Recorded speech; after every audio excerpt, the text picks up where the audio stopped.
All right, Mr. Engelberger. Good morning. Thank you for joining us. Thank you for jumping in when called upon. All right, have you and Mr. Copeland had an opportunity to discuss his case, matters, witness? We have. Okay. And what is, I mean, he was in the middle of testifying, as I think you know. Is he going to continue testifying? Yes. Okay. Fantastic. Thank you. I appreciate your stepping in. One issue, Judge. All right. Can't hear? Come on up to the podium. Yeah, we all have to use our microphones in here. You hear that term, no good deed goes unpunished. So That is probably true. Punished by some other judges for not appearing. So if I have any issues, I would request or ask the judge. Absolutely. Some phone calls. I appreciate it. Thank you. All right. Do any of the attorneys have anything to raise before we, I don't know if we have the jury quite ready or not, but we should within the next few minutes. Anybody have anything before that? Your Honor, I received a telephone call yesterday from the evening from the Honorable Max Shard, Okay. who advised that Ms. Hilton advised him that the state intends to play the February 20th, 2015 interview. I'm not saying the whole thing, but at least that's how it was communicated to me. And that's Mr. Copeland, Ms. Quarterman, and Detective Curry. Okay. So I have, and I'll put in writing if you want, based upon the testimony, I don't know how we want to do it. We should get together with the state first and see what parts they want to play, and then we have objections to it. But anyway, I reviewed that recording, so I'm prepared to quickly, and I could put in writing all my time slots to what I think would be, whatever my objection will be spelled out. Confrontation clause, hearsay. Ms. Quarterman, to my knowledge, not testifying. Detective Curry, to my knowledge, not testifying. So I have those type of objections, as well as relevance, as well as not inconsistent statement. But I don't want to waste anybody's time, but I just want to alert you that if the state wants to play that like this morning, that may be an issue. That's all I wanted to bring up. It may not be an issue at this time. Okay. And is this, who's the female? Is that another detective? I apologize. That's his, and when I say his, I apologize for that too. Mr. Copeland's significant other. Okay. It's been referred to as Quarterman. Quarter. And does she make any kind of statements on there? Good morning, Your Honor. Good morning. The statements that Ms. Quarterman states is in response to something that Mr. Copeland says. So you would need to hear her question to understand Mr. Copeland's answer. So it would be the rule of completeness to understand in context what Mr. Copeland is responding to. But if Mr. Steele wants to give us what his objections are, we can look at them. There might be some that we can agree to. Well, to speed it up, I'm sorry. You were Go ahead. The first 12 minutes is Detective Curry asking Ms. Quarterman what she saw.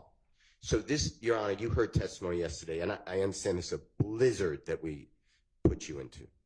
But it's February 20th, 2021. Mr. Copeland's carrying a child to a car. Ms. Quarterman, they're going to hospital, if you remember Right. that. Okay. Yeah.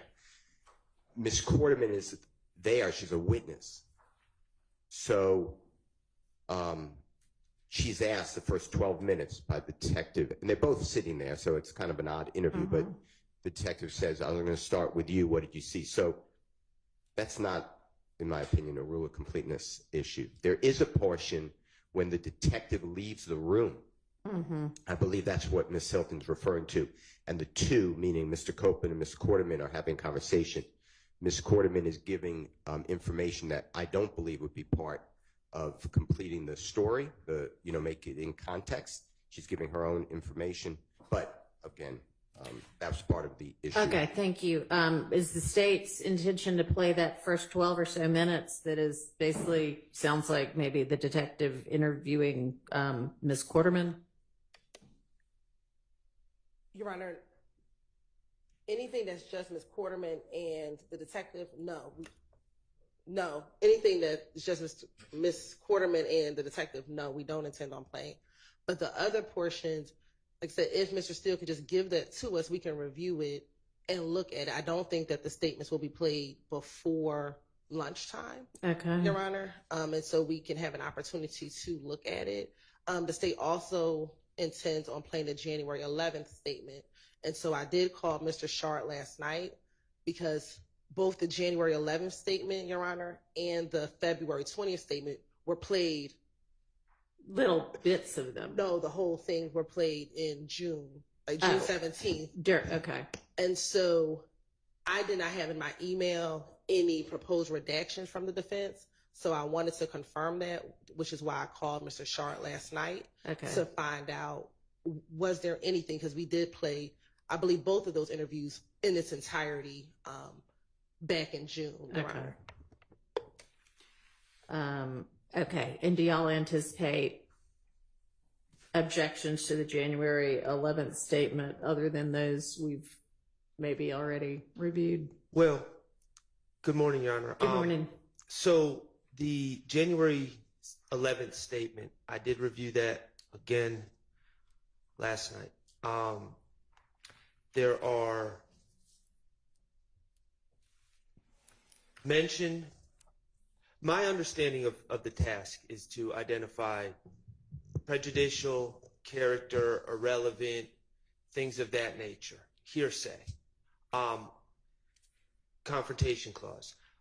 I've identified 3 areas on the transcript. I went by the transcript because we have, unfortunately for all of us, we have MP4 format and an evidence reviewer format. And seems like whenever I use a time, the state's on the other time and vice versa. So I'm using the transcript. On page 5, Kenneth Copeland is talking about Mr. Mr. Kelvin Watts, shooting up about the meeting, about the blood meeting supposedly with this gentleman Mo on the line, and I have previously objected to that, saying it's hearsay. I think we've already addressed that issue, and Your Honor has not agreed with me, but for the record, page 5 of that transcript for the January 11th hearing, that's discussed. Page 7, he being Kenneth Copeland talks about speaking to Demekion Garlington, and Demekion Garlington says, "They say Nut just got killed, bro." That's the extent of what he says was said at that time. I believe that is hearsay. And then on page 26, that was page 7. On page 26 of the transcript, there's talk about Kenneth Copeland knowing that Shell Kell shut up the gambling house, and eventually he says thug. I refer to him as Mr. Jeffrey Williams. The raid, that saying that they need to pay for the window. Those are 3 topics that we've talked about in my previous proposed redactions. So, and Your Honor's already ruled on it, but for the record, I just need to state that those are objections I have to playing the audio. All that being said, Your Honor, my understanding of where we are right now, and correct me if I'm wrong, please, the defense has flagged objections that we had that were obvious objections. The state, I understand, is planning on playing videos. We have not addressed whether a foundation has been laid to just play the videos wholesale. Okay. I know that Miss Hilton's been asking a lot of questions and has gotten varied responses from Mr. Copeland to her questions. But I still think that that's a topic that needs to be discussed. The state is the proponent of these prior inconsistent statements as they're labeling them. So I believe that burdens on them to show that a foundation's been laid. So from my perspective, we haven't had that discussion yet. We just had the initial flagging of Right. obvious issues because we didn't know Mr. Copeland's testimony at the time where we were discussing these things. He still understands, so quite frankly, we still don't.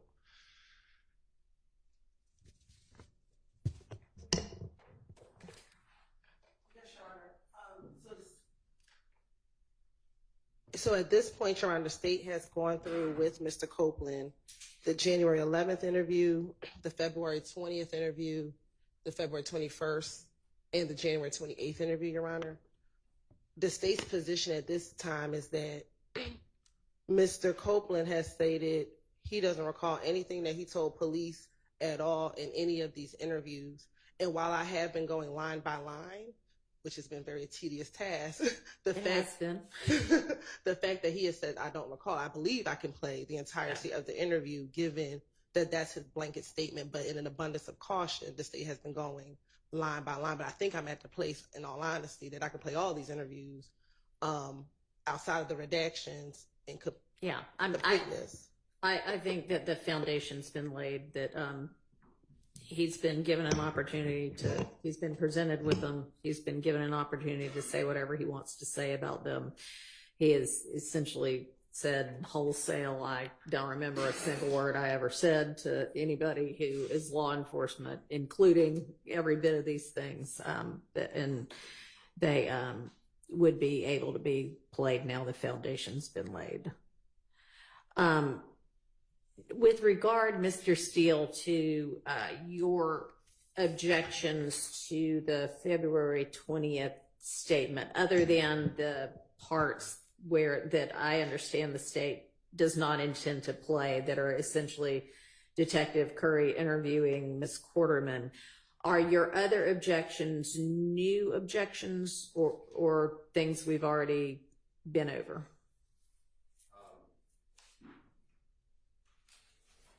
I don't believe we've been over them. Okay.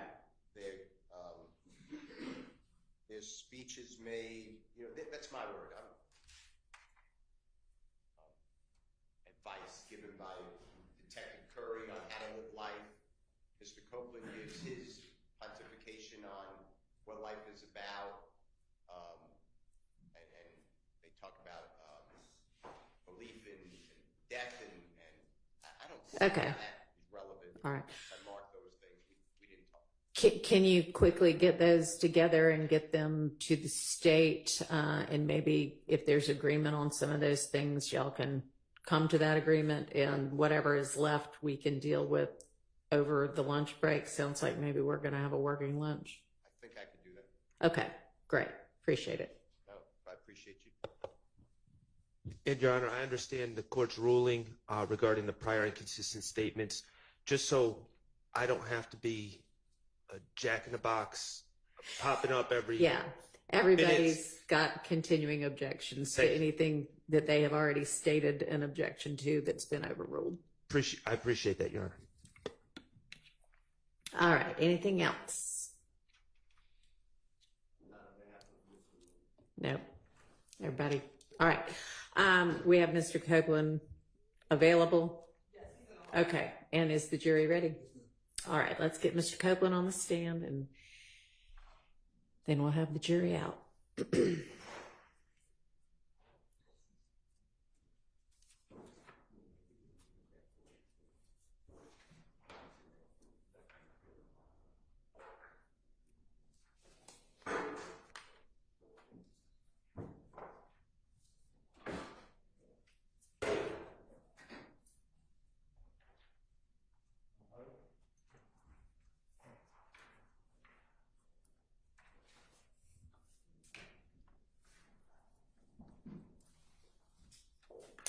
Good morning, Mr. Copeland. Good morning. All right, we're going to get the jury out. I understand that you have had an opportunity to consult with Mr. Engelberger, and we will continue your testimony. And I'll just remind you that you are still under oath.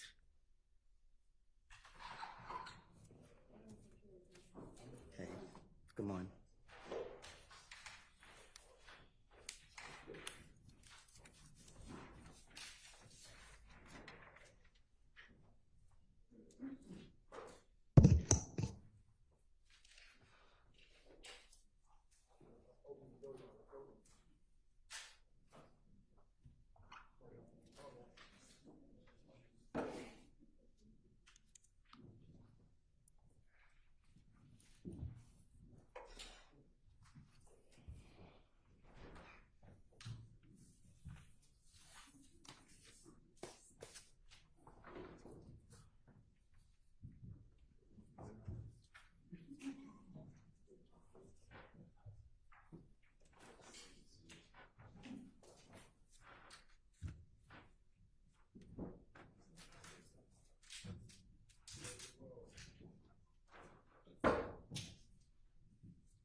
Thanks so much. Good morning, ladies and gentlemen.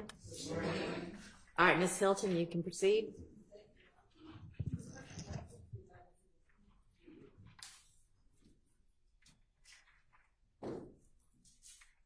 Your Honor, at this time, the state would like to tender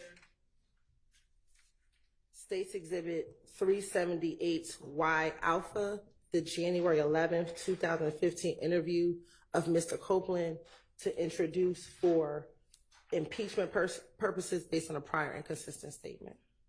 All right, that is admitted.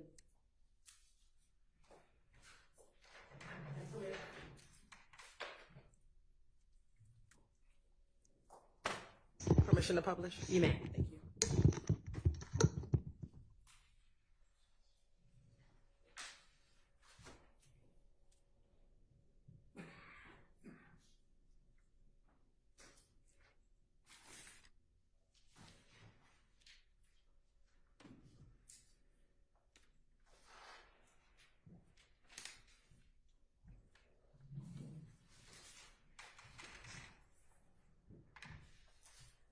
Thank you.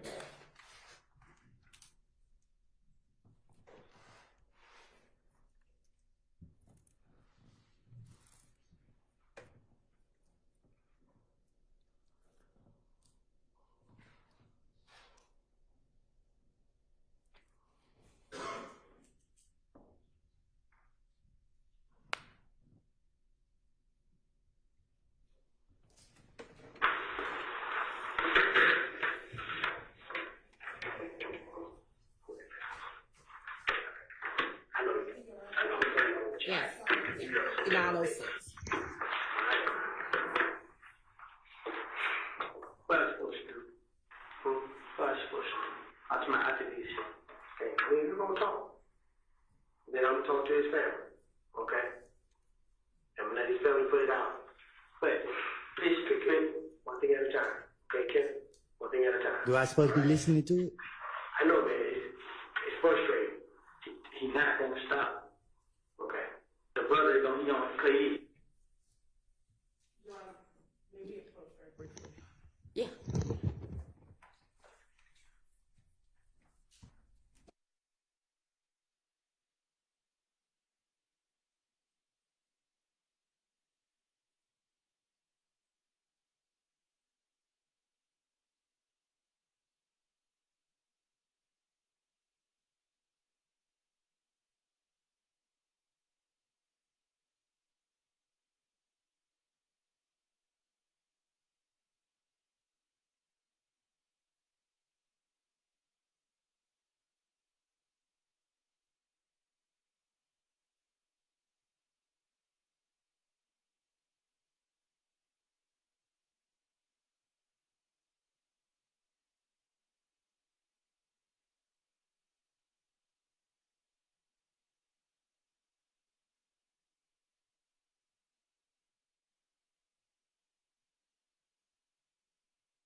one of the jurors needs to deal with something real fast, and we need to deal with some technology real fast.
I understand we now have a solution to the issue that really should have been thought about and raised before now. But it is what it is. So let's get Mr. Copeland back on the stand and get the jury out.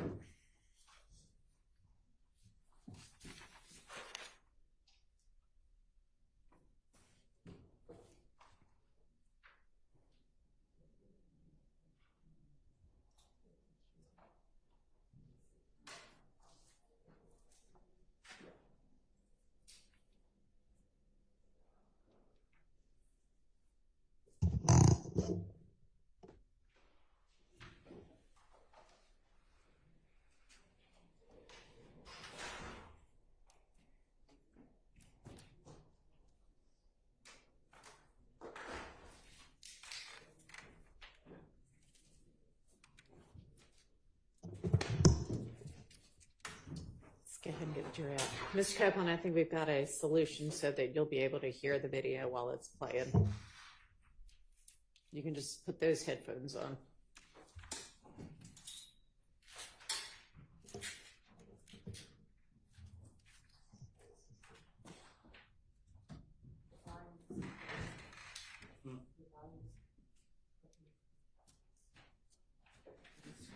Oh, it's not right there.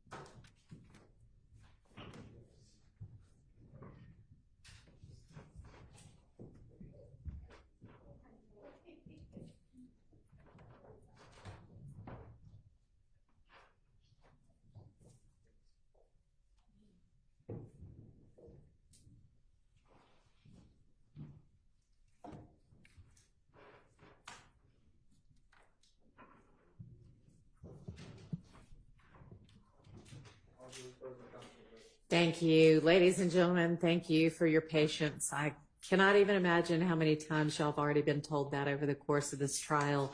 As with so much with modern life, technology makes things easier for us sometimes, but it also gives us some headaches sometimes. But I think we're ready to go now. So, Ms. Hilden, you can go ahead.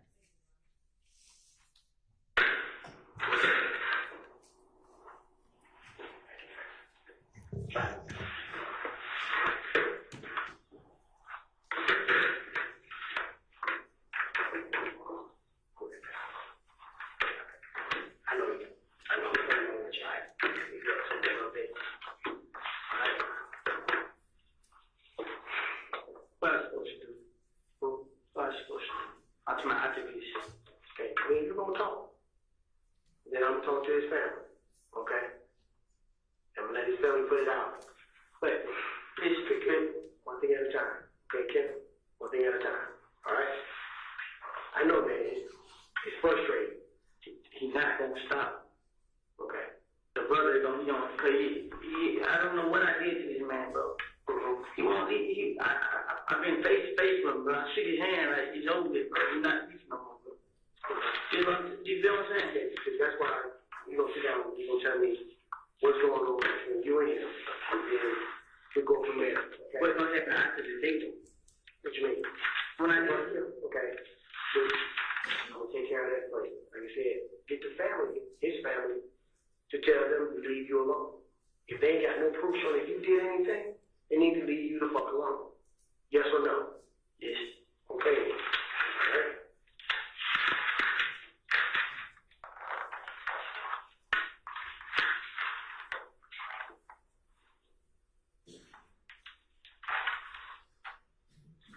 Today's date is January 10th, 2015. Time is approximately 0300 hours at 3 o'clock a.m.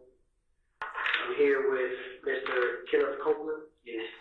And Mr. Copeland, can you give me your date of birth, sir? July 25th, 1991. July 25th, 1991? Yes. Okay. You got the middle name, Mr. Copeland? Xavier. Xavier.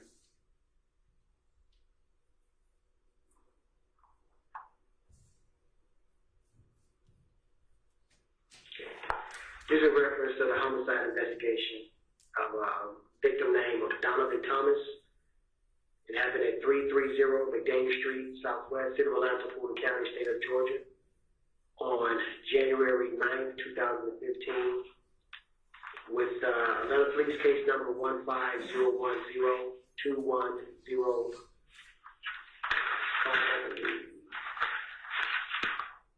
22106. When you're ready, Mr. Copeland, tell me exactly what you know dealing with this situation. Like now, without everything, tell me everything. What made people want to pull you into this situation to happen? Okay. Me and Kale. You know what I'm saying? Me and him, we had a problem in the club. Is that him? No, this nothing. Okay. Kale, they say this the little brother, but I thought he was just saying that, but they say they real brothers. Kale. K-E-L. K-E-L. Kale. Okay. Okay. Go ahead. Little brother of nothing. Yes. Who you identified from the picture, which is Donovan Thomas. Yes, sir. Okay, go ahead. Me and him got into it in the club push. What day was that? It's just like every like a lot. Okay. So, But 2 months, 3 months, a year, how about? Yeah, about I'm saying no longer than 4 months. 4 months. So every time y'all be at Club Crucial, y'all see each other, y'all get into it. We don't even fight, we don't do none of that. The only time I fight was the last time. Okay, but what was that? Monday it just passed. Monday.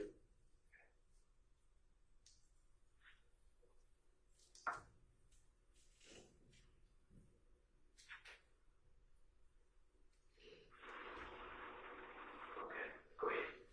So, all the time we get into that club, it don't mean that. They shoot birds at us, we shoot back at them. You know what I'm saying? All of a sudden, we go outside. Don't run on that, don't nobody fight, don't nobody do that. You know what I'm saying? Everybody just go outside. We leave. This every time we got to in the club. But last Monday, we in the club. But this Cascade Cameron, it was Monday. I think it was Sunday before the Monday. But if it wasn't that Sunday, it was the Sunday before that week. Me and Kel, I seen Kel outside. Hey Kel, how did you? So, as me and Kel standing right there, we talking. We talking about everything we gotta get to each other. So, as we talk, we like, it's over with. They challenging COVID. So we like, it's over with, we ain't beefing no more. So, Kel like, right, but he wanna talk to Thug and see what Thug has to do with it. So like, man, Thug ain't standing there jump up, you know what I'm saying? He ain't into this. So he like, how you wanna talk? So him and Thug talk. Whatever said with that, I don't know. Next thing you know, Monday come, I'm in Kush. As I go to Kush, I pull out my money. I'm on stage, I'm flashing my money. So I'm here standing around, I'm flashing money. So I get on the stage, I'm flashing money. Kel, and this whole walk up on me. So I look at him, he's like, what's up, bro? I'm like, what's going on, y'all? And he ain't saying that. So he just looked at me, so I'm still flashing money. I'm laughing, I'm playing with everybody. So he's like, hey, what's up? I'm like, what's up, bro? He's like, Thug still want me to play through the window. Like, I guess so, bro. But he in the club. Like, go talk to him. You know what I'm saying? So Kel, like, he took his necklace. He put his necklace inside. So I look at him. I put money in my pocket. So I put money in my pocket. I walk out. You know what I mean? I walk over here. I look at him. So he turned around. He tells somebody from the ear. So I walk towards the kitchen. When I walk towards the kitchen, all of them walked behind me. I was by myself. So when I get to the kitchen, I see everybody walk behind me. I try to turn around and go back to the stage. Kel punched me in the back of the head. So he punched me in the back of the head. They pushed me to the ground. He tried to go in my pocket and get my money. But as I hold on to my money, the other guy was punching me all in the face. But I didn't care. I was holding on to the money. So as they punch me, I get out of it. I run. So they say everybody, some more guys, they knew me. They can't help. So they fight. We goes out the club. We got outside the club. Red J like, I'm like, Red J like, what's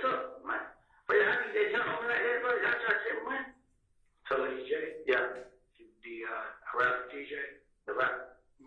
So like, yeah, so let's just, I ain't got nothing to do with it. You know what I'm saying? So,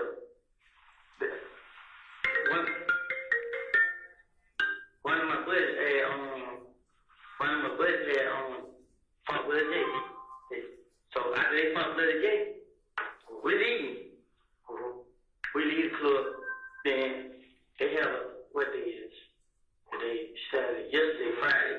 They have a meeting. The meeting, like it was a blood meeting, and the meeting was about me and Thug. You and Thug. Me and Young Thug. But the whole time, I'm telling her like, what Thug got to do with this, bro? Young Thug was just talking. Young Thug, the rapper. I'm like, what he got to do with this? You know what I'm saying? So I'm talking to him. Like, he with you. I'm like, bro, it ain't no beef, bro. Like, I ain't staying out of these down there. You feel me? Don't pay me no shit. Don't pay y'all no attention. No, but it was a guy that was at me. Said, so the guy down the road, Mo, he's supposed to say, kill me and Young Thug. So I asked, I got 10 minutes on my phone. I text my phone like, I ain't, bro. Y'all gonna kill me and Thug? And I said, let's say, and he like, bro, what are you talking about? Like, ain't that like you said? So another guy talking like, ain't that like you said? I'm like, okay, they just lying. He like, yeah. So next thing you know, okay, after that, he said, so my other buddy like, man, they really on something like, they neglected, there ain't no more beef, they gonna try to get some money. I'm like, bro, look, bro, I talked to Kill, bro. I talked to him one time, I talked to him again. I ain't standing with you having it, so they ain't taking money, they don't mean that. So he like, alright, I'm gonna try to get it over him. And he like, so I don't want to talk. I'm like, well, it ain't about me, so I'm still telling like, what's up? Why you gotta get me? What have I done to him? I ain't never talked to that girlfriend. I never did anything to him, man. Why you get me? Next thing you know, it's a gambling house. I used to be it. And we just gambling now. It's over there in Lakewood. They go to stand on top of the roof and shoot inside. So they stand on the roof shooting inside the building. And then they leave. So they tell everybody the car tell her what happened. I'm like, what? You know what I'm saying? So cause that's what we know, I go gamble right there. So next thing you know, nobody seen that, nobody seen that. So the day I was in the house sleeping now last night, like 6 o'clock in the morning. I was with Doug, we was at DJ Drum Studio. He was doing a song. So we left the studio. I went to my girl. Yesterday Saturday, I was a DJ. The day Saturday, like the sun just when I was Saturday. The day Sunday, right? Yeah, the day Sunday. Friday, like late, like okay, Saturday morning. I went to my girl's house. It was like 5, 6 o'clock. So I was tired, so I went down. Me and her did that, laying down. So I stayed there. I was asleep. Honestly, God, I was asleep the whole time. So she could go meet her dad and he get her a car, she go to the mom or something. So I stayed there the whole time. I didn't go nowhere. I sleep. I wake up. I look, she still ain't got that. I called, that's what she somewhere with her dad somewhere. I'm like, dang, you must have got over here. You know what I'm saying? Like, you forgot over here? And she like, nah, you sleep, this and that. She like, what you get? I'm still right here. So my brother called me. So he like, you want to come? I'm like, yeah, bro. He like, well, yeah, I told him I was at this shine. So he like, okay, I'll be around. So I called this shine back like, what you do? So she like, how you know like dope? So I'm like, I just jump over the balcony and you just lock the balcony when you come to the house. So she like, okay, but it was somebody that stayed in the room right there where she stayed. When I jumped the balcony, he was walking down the steps, so he seen me jump the balcony. You know what I'm saying? So I got up my door. I went to his house and changed clothes. You know what I'm saying? So I went to change clothes. Take over your brother's house? Yes, I changed clothes at his house. But what time was that? It's like the beginning of 7 o'clock. The clothes I had on to now, time on the floor.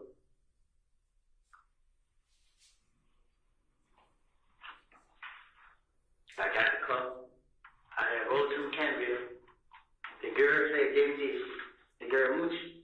She gave me this and some peroxide. I put it on my mouth. And then I went to the green store. I stopped outside like 5 or 10 minutes. I was on Rick.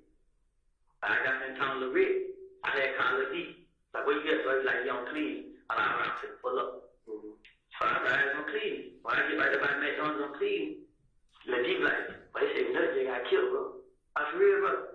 But I really just think you just talk. Like, for real, bro. Like, yeah, so I'm like, dang. So I like, what happened? He like, well, he just kind of said. So I'm like, damn, bro, he gonna say I did this first time. I'm like, damn, he gonna say I did, bro.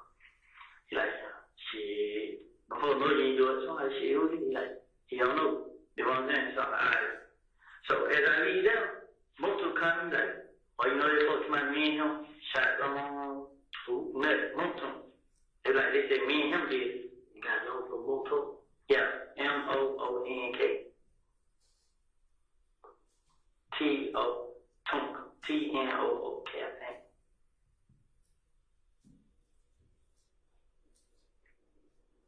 So he was like, they said phone number for him. So were you and him riding around earlier today? Now, I didn't come out to I'm gonna say, I came out here at 7, I'll put it that way. I came out here at 7 o'clock. Okay. Now, when he FaceTimed me, he told me, so I'm like, damn, and they said, me and him did. Yeah. So, first time I come up like this, bro. They saying I did it, bro. I need to go out to the headquarters or something. Like, nah, we don't call you. Now, I told everybody I didn't have anything to do with it, so I called. I was trying to get best advice I can.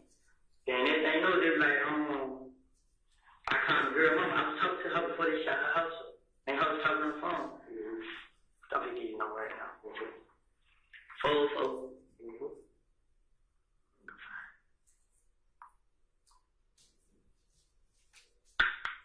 662-8935. That's who dropped you off? That's Moto.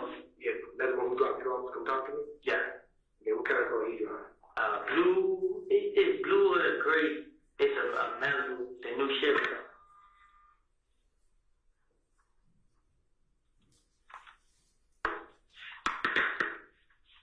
Okay. Is it blue or gray? Which color is it? It look like it's like a light gray. I mean, like a light. It's a color like probably like gray blue. Like gray. It's a Malibu. It's an Impala, the new kind. Is it Impala or Malibu? It's a Chevy. It might be an Impala. It's the newest 2015. It's a rental car. Okay. Okay. So he they kind of said, man, I'm dead. So I'm telling him like, first I'm going out here. You know what I'm saying? I'm telling him like, he gonna wait on y'all to call him. I'm like, man, you tripping, bro. You can call now. You know what I'm saying? He's like, man. So what I did was I kept asking, but I still got messages in my phone just to show you. I was asking everybody like, should I go down there, bro? Cause I didn't do it. They come scan me, they do everything. I didn't do it. They check my phone record. My folks call me, show you where I was, show you every car that I talked first, they show you where I was now. I didn't do it. I never had a problem with nothing. Me and nothing ain't never had two words to each other. Me and nothing was always okay. You know what I'm saying? The only person I had a problem with was Kev. I don't really be with him. When we see each other, they dump me up. When they be with him, they don't dump me up. Boy, every time, but me and him, we just look at each other. But the last time, we just jack each other up. You know what I'm saying? I'm like, bro, what's up, bro? Like, let it go. He like, it ain't no beat. Do what he tell me. But y'all jump on me and take money, try to take money from me, but I ain't let the money go. But the club on Derek, he seen it on the video. He see I ain't do nothing. I ain't starting. He see me walk my club passing money. He seen I talk to him. You know what I'm saying? I don't know what's going on with Kev, man. Like, Wednesday night, I even told him, girl, I'm like, you need to call the police and have them meet you. Go to your house, cause when me and him was talking to you, like, he know where you stay. You know what I'm saying? Like, bro, it's trick, bro. You know what I'm saying? Cause me and him been on each other. You know what I'm saying? But he don't join this game. And now he just think he big bad wolf. But the whole time I'm telling him, like, bro, it ain't even that serious, bro. Which game Cal joined? 9 Deuce, Inglewood, ABG.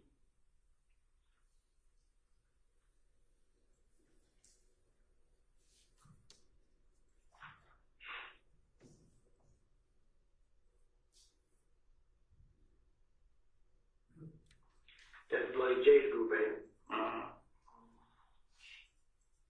Did you know Gangster? You know Gangster? You know. Oh, you said, is he a gangster? No, I said, do you know his partner, Gangster? Oh, no. Bloody J Gangster. They said Blood J played him. short, stocky, mustache, Yeah. beard.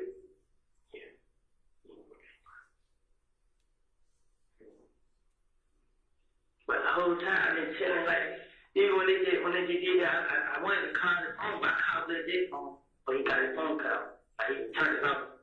Hey, I was trying to tell him, but I didn't do it, bro. Yeah, but he got it off. That's okay. I'm like, bro, but he ain't answer. I think kind of another person I know, but I was like, man, ain't no use, but they have a child my house. They know where they know my sister house. She ain't answer the phone now, trying to tell her to get out. She ain't answer. They know my sister stay like, who will make her? When those started in hang and put me out in songs and videos. It just seemed like they got jealous, man. Honestly, bro, I never did nothing took care of, bro. I ain't lying, none of that.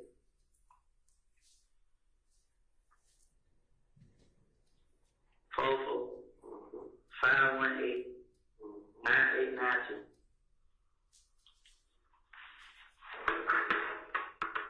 So, you reached out to your brother earlier Saturday about you need to get out the house or get his car or whatever. Okay. And y'all pretty much to catch up until around 7. That's when you and your brother to catch up to around 7, right? Your brother gave you keys to the car. Yeah. Okay, I was in the house. Okay. I called Deshaun. Your girlfriend's house? Or Yeah, I was at Deshaun's house. Man, like, we stayed together until she put me out. Already having a Come on, yeah. car home, yeah. So, when I woke up, I see she went back and it was dark. I called her like, I say, what time I call? I called her. She like, oh, this and that. I'm like, man, you must have got on the here. Mm-hmm. And she left because her dad was going to get her a car, right? Yeah, she left early. I'll tell you exactly what time I called her, right? Who's Walter Maddox? I called her at 6:20. Called her at 6:20. Yep. That's the first time I called her. It was 6:20. And then after I called her, I called my brother, and it was at 6:28. No, my brother called me at 6:28. I ain't come call.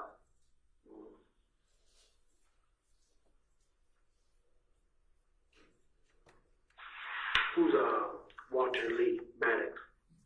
Who? Who's Walter Maddox? Huh? No Yeah. nickname?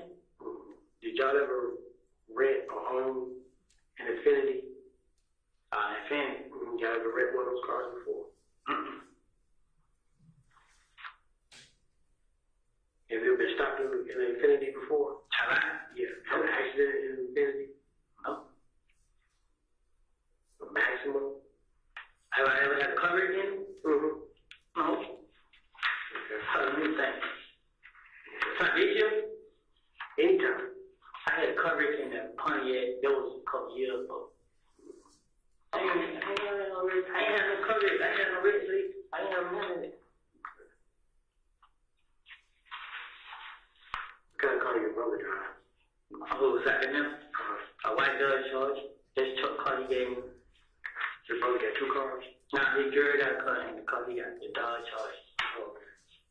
Then she got the little ugly little Melody. Like a 19 something. 2014 Dodge Charger? Yeah.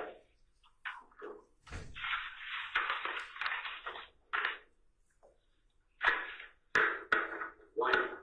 Yeah.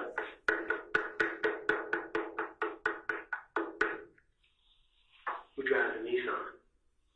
A Nissan? Mm-hmm.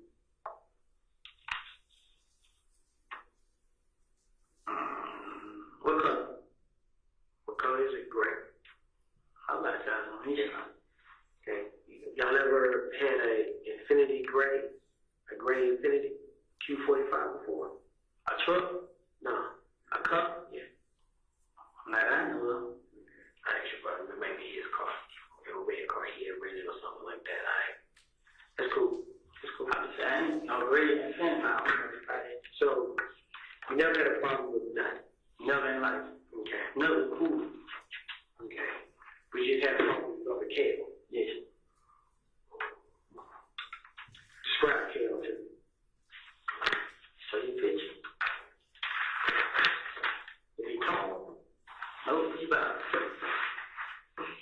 like this, like kind of start. Okay, let me see a picture of you got one.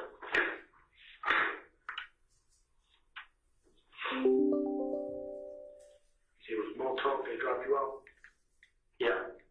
What kind of car, what's up, girl? And city car. Grayish blue.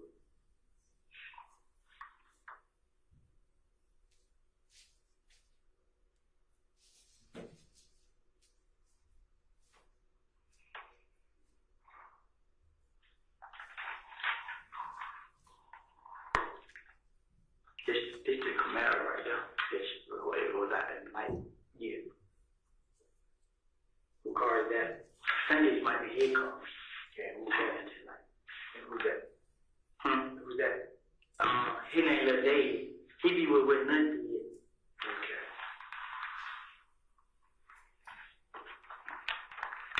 So, Lil Dave know where your girl mom is. Like she stays in the neighborhood. They from somewhere. She stays in the neighborhood. It look like he took care of his page. I know somebody else who got more than that. What his name is? What his name is? That was Pluto. ABG Pluto.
Seen this video right here, but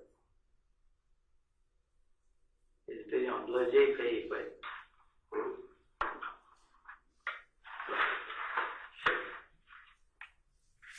it keeps stopping. I'm gonna take a picture.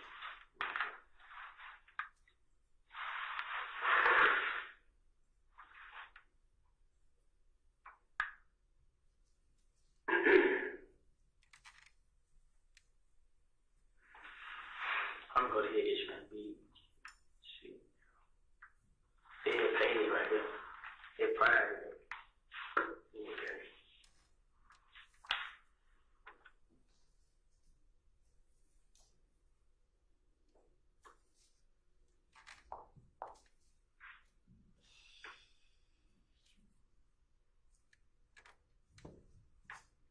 Can you describe? That's it right there.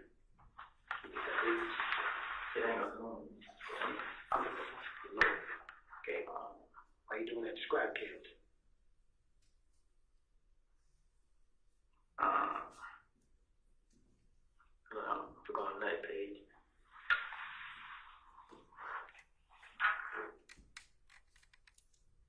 This is that first page we got killed right. I'm going on his page and cause you will follow this right.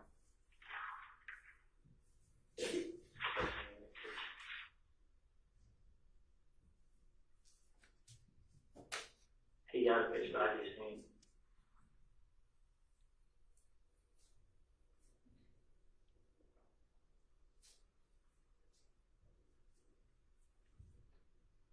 Correct. It went to his. But he don't have no tattoos on his face, man. He about this time. He about my color. Kind of stuff. And he always wear a BG hoodie. And if it's like people around here, spend a lot of this. This how he be. He gonna have BG hood on.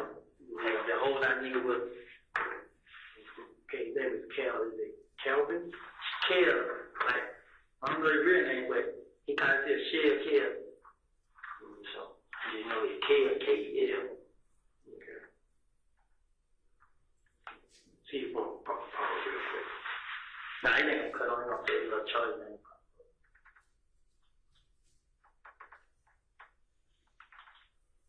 Damn, let's put on Charlie till about 5 minutes, come back on. We got charge these.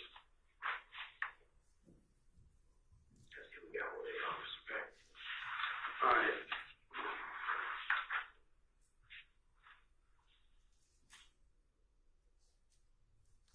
So this all stems from you thinking, they think you did it because you got to fight with Cal Monday.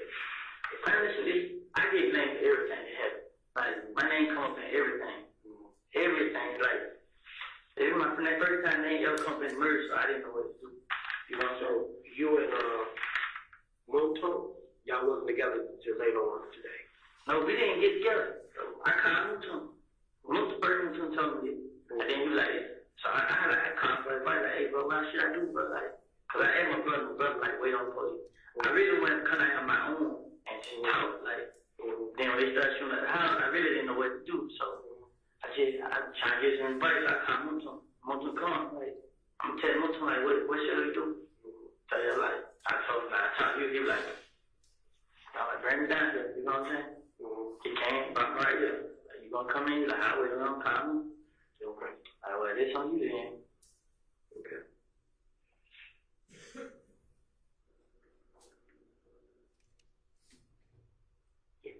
Give me a minute, I'm right back, okay? But okay, I feel you on this part, but Okay, go ahead. I can do it. What like? What I'm gonna do, bro? I mean, Because I know they, I'm gonna talk to Nuts' mother, and Kel is Peanut's brother, right? I'm gonna let her know what the deal is. Okay. All right. So we'll take it from there. Okay. They continue to do, and you see who it is. Okay. Call. If you see them run around the neighborhood, and you know what they're about to do, call, because there's gonna be an alert out for this. Okay. I'm telling you, like right now, I'm telling you, the only reason I'm scared because I didn't do it, and I don't want, I you know feel what I'm saying? That can have me on my all family. you do is extend to his mother to extend to them. And if I'm able to talk to Kel, I'll let him know the same thing. If his mother go ahead, maybe can get me in contact with Kel. I'll talk to him and see if that is him and his crew doing that. It is. I'm not gonna sit here and lie about it. It's him. Let me ask you this, to be honest. Do you belong in the game? I was. They really were. Like, they said, man, I'm talking about, it's supposed to be about me not being down with it no more. But he really don't know, he don't really know what to do, because he tell people like, hey, me. Okay, so you got ABG.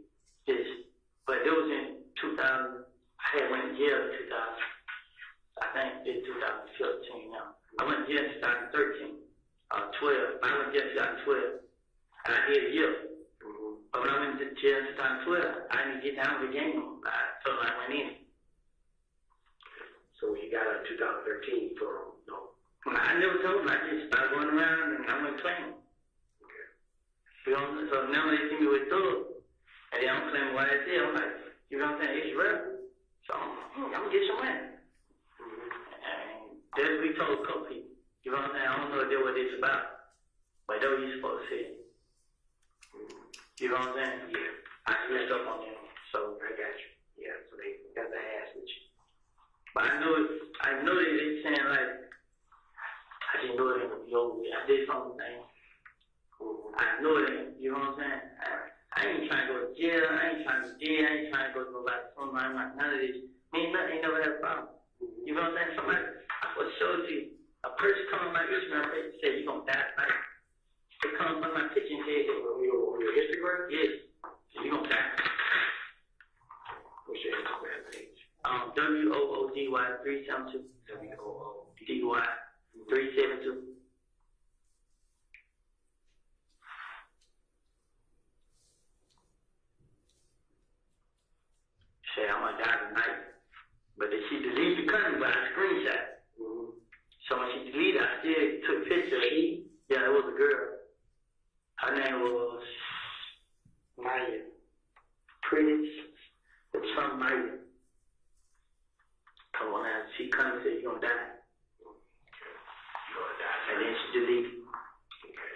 But I still got screenshot on my phone. It went dead. I supposed to show it to you when it first. Give me 1 second, right back. Okay.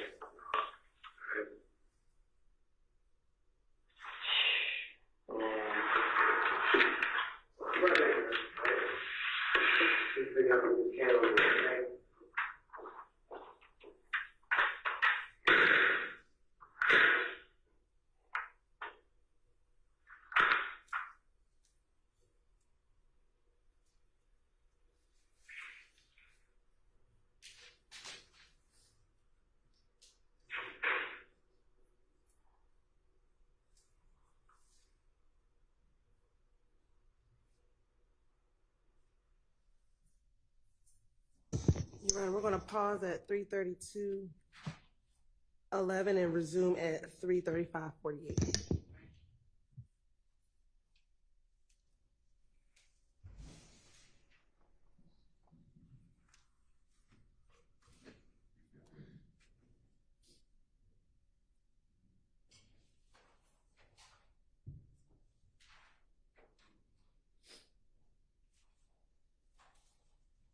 Resume at 3:35:51.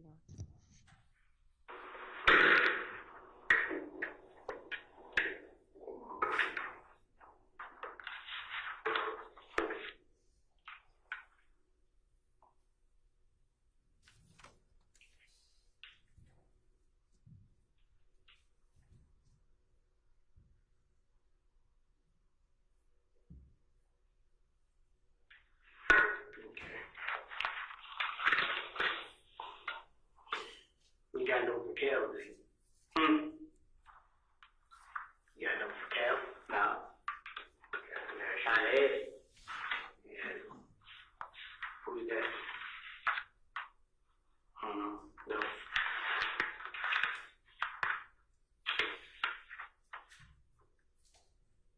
No, one them ain't kill. You know what you got? Look like I seen before. Which one?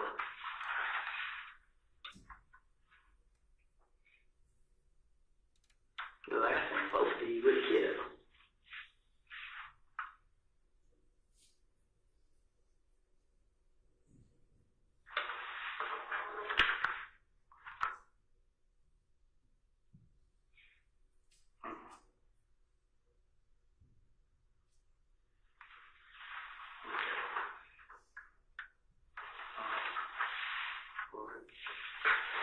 The other guy looked for me though. I just ain't for sure.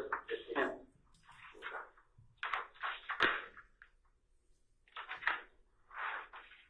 Alright.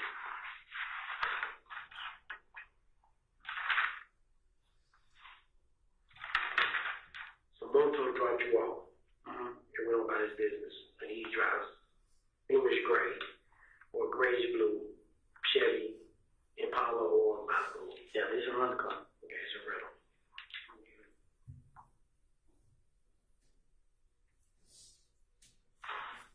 You don't know Moto's real name. Okay. I had met a woman like around. I got a woman like his FaceTime. He told me that. What time was that? With his FaceTime? I got in church. Okay. No, we have we'll have no outlet charger for the computer. But when Mutu said that, I was trying to, cause my girl dad talked, and he asked me what happened. He was like, keep calling your phone saying I did. And I explained to him like, yeah, I didn't do it and then like that. And he was like, he's gonna like let me talk to somebody. I guess it's somebody over them, somebody's brother or something, you got something to do with them. And he tell me right there, let me talk to them, let them know that I didn't do it and then like that. And then them me and her dad was talking about. And I'm like, okay, I'm ready to go down. But I told him too, like, you think I should go down and talk? And he's like, nah, because they might find out where at. You know what I'm saying? And then you ain't got nothing to do with it. They just like, okay, just like when they come talk to one talk, you just go down there and talk to them, then y'all go do that there. But I was nervous. Like, I was scared. Like, just know, I didn't know what to do. Like, what was the house cause I didn't know that. sit here and say, well, I did that. I know I go through this every time. Like, the guy got robbed. People ain't on me. Then next thing you know, he found out who did it. Instead of him just going ahead and admitting that he was wrong, he still let people think it. You know what I'm saying? So I can't do nothing about it. And now somebody did, and they think it's me, but I can't. It ain't. I ain't afraid of. You know what I'm saying? Nothing, but I just don't want to go to jail or die about something I didn't do. And I just know he have a point. Carry a point to who I don't know. But it just now like he constantly. He just won't stop, bro. Like it ain't nothing I can do. Like I can do this, I can do that.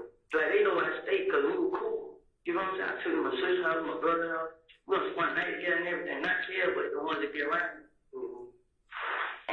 And y'all little son, like that's what it mean. Like I don't know what it was, man. I honestly can't, man. Like I'm so confused right now. So me and nuts each other, we def each other. He like, what's going on with you? And they just chill, man, trying to shit, man. He like, man, they about to be a thing going on. You know what I'm saying? But it's just something, man. I didn't know right now. You know what I'm saying? Like you can talk to them, but somebody still gonna think I did it. Like no matter what I do, where I go, you know what I'm saying? I got sisters and brothers out there too. You know what I'm saying? I just feel like now everybody thinks they just shot a girl in my house. So I don't tell what they gonna do to my brother and sister. They gonna see one of them.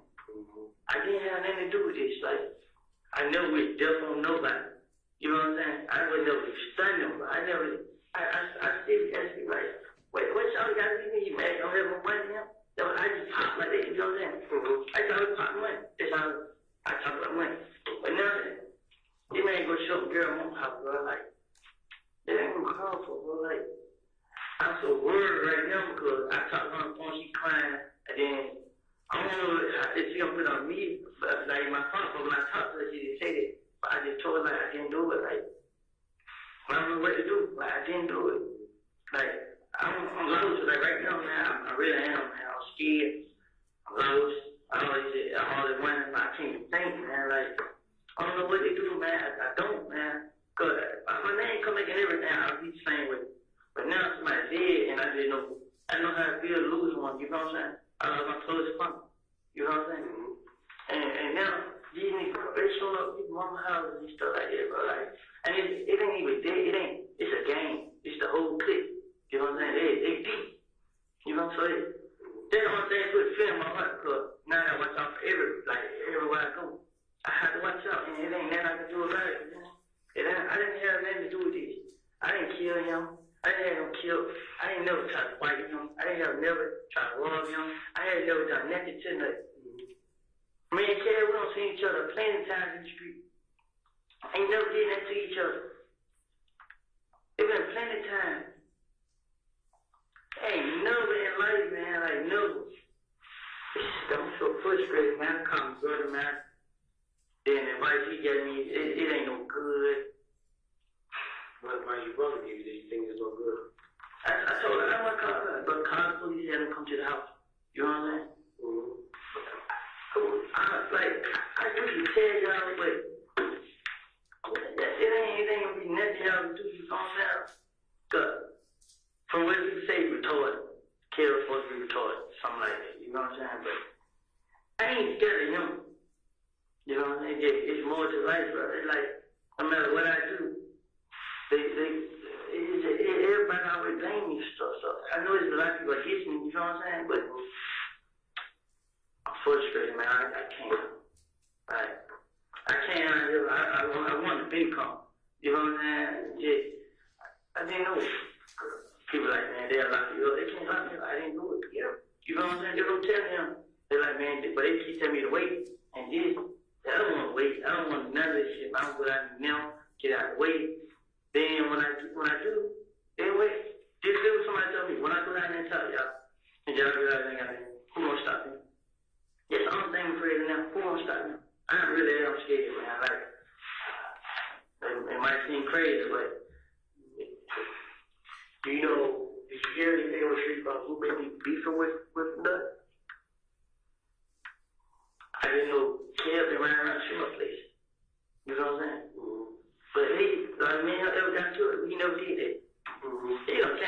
together house. But this ain't the first time he did it. This is the first time he did it. He shot everybody covered. You know what I'm saying? But didn't nobody know it was him. And then he got into it with his girl. She came back and said it was him. You know what I'm saying? That's why Phil like paid for my window. Right. You know what I'm saying? He shot the window. So he was like, "You're gonna pay for it." You know what I'm saying? So, gotcha. Nothing ain't had nothing to do with this. You know what I'm saying? So, it probably, what happened, the nut probably ain't got nothing to do with this. Was nut in the game? The nut was a big dog. But a big dog is, like, nut ain't a big dog. He a big dog, but he not that over the whole game. You know what I'm saying? So, nut just care, bro. He's cool with everybody. Nut cool with everybody. You know what I'm saying? Well, it's a lot of people, but it Kale was the problem. You know what I'm saying? He always have been. Like, me and Nut have talked about Kale. That's like, man, that's 11 hair there. Like, I ain't telling, man. I don't pay no attention. I just want to look. Like, you kind of push on Derek, and you talk to him, and he'll tell you, and he gives you video. If you look at video of me in the club, I don't even pay him no attention. Like, we look at him, yo, that's doing like this. You know what I'm saying? You see me throwing money, I'm flashing money. That's throwing money, that's throwing money. That's how they keep saying. You know what I'm saying? That's all it is, man. Like, no, I don't know, man. I don't know what to say. You know what I'm saying? What can I do? Where can I go? When I leave the other day, where can I go?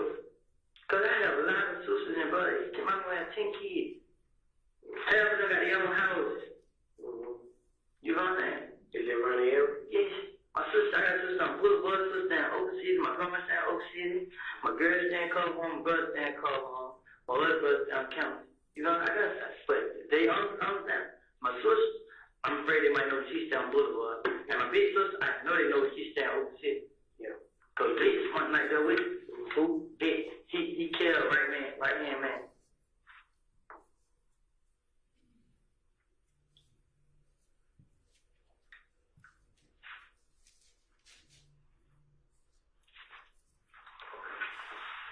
All right. This will conclude the interview with Mr. Kenneth Copeland. Ending time is 03:48 hours, would be 3:48 a.m. Talk to your brother real quick and then okay. What is you know what talk to you here, okay? Like this what I'm not kidding like. What? I'm gonna go.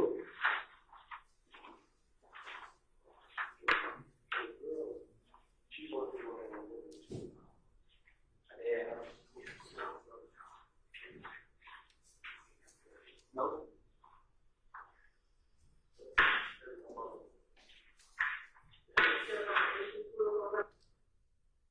Your Honor, I'm going to pause right here and pick back up at 3:50, excuse me, at 4:05:03. On the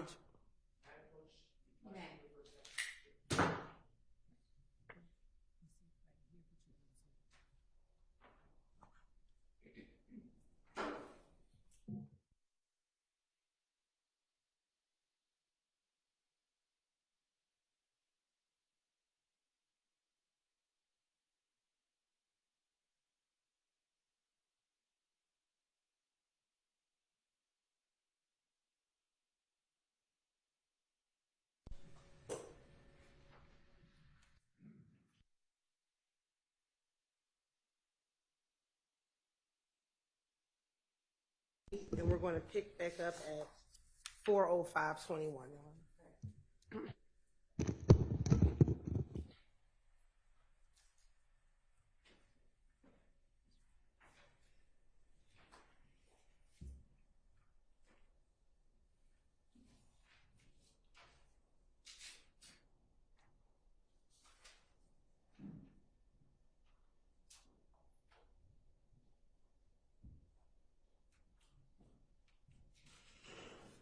Restarting at 4:05:05.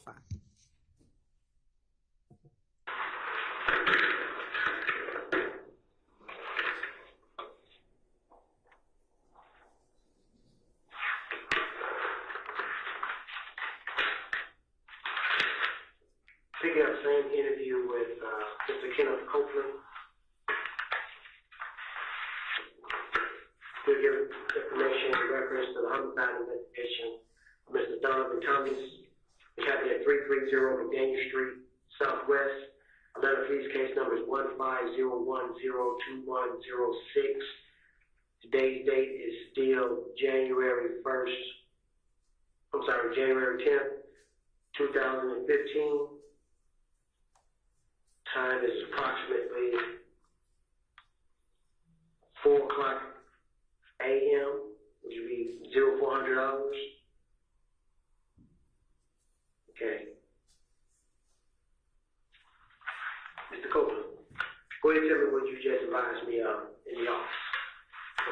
And you can, sir, you be in detail about what was going on today and every event that happened today.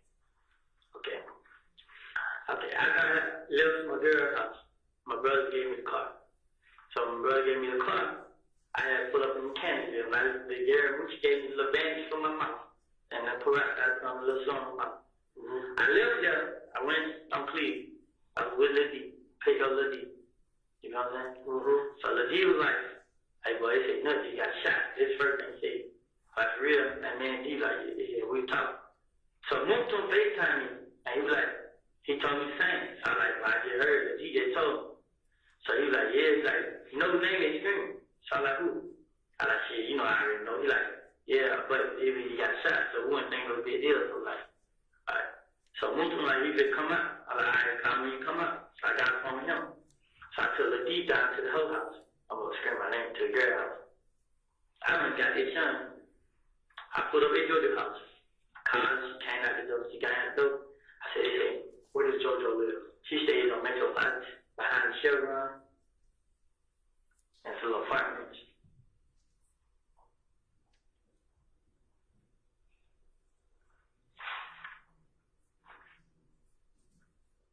Okay, go ahead.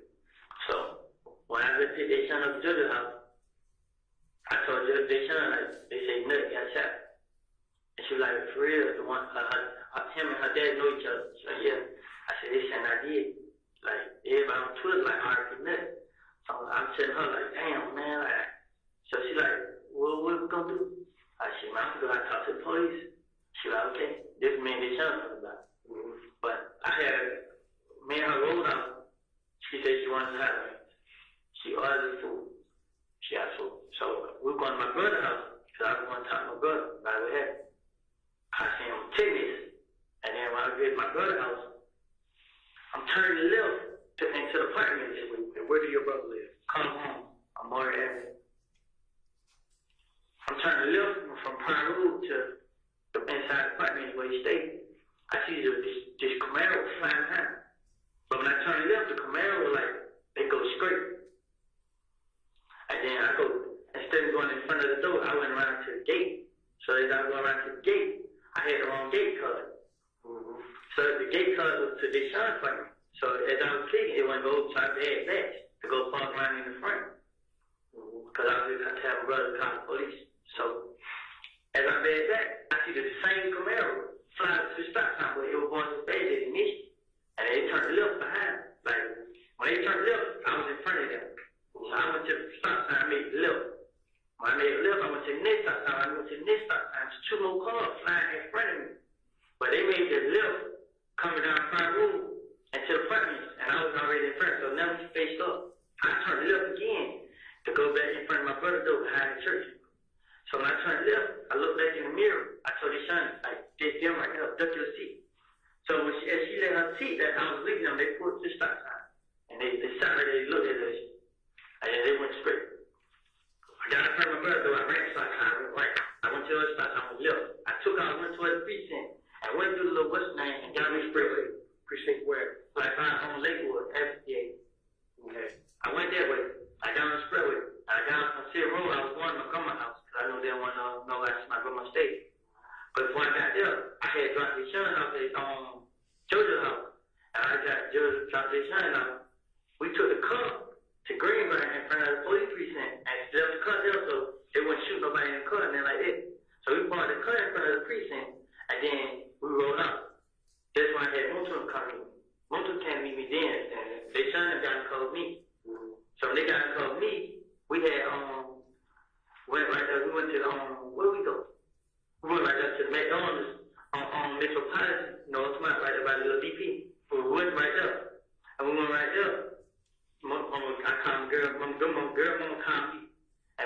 talking on the phone.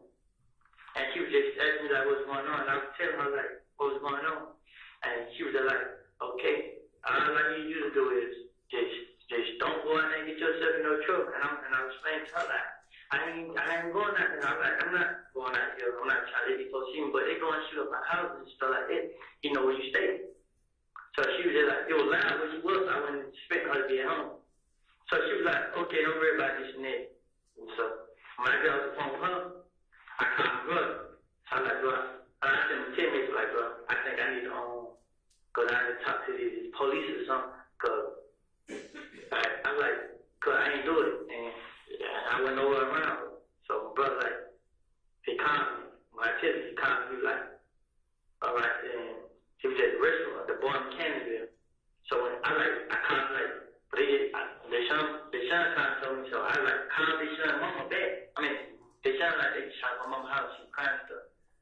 So back here, I called my brother, he ain't answer. I called my sister, she ain't answer. So I'm trying to call tell them, they help, but my brother called me back. So I go, they just shot Deshaun mama's house, what Brittany? He like, she at the house. He like, I heard go that call the police, he like, oh him. He like, okay.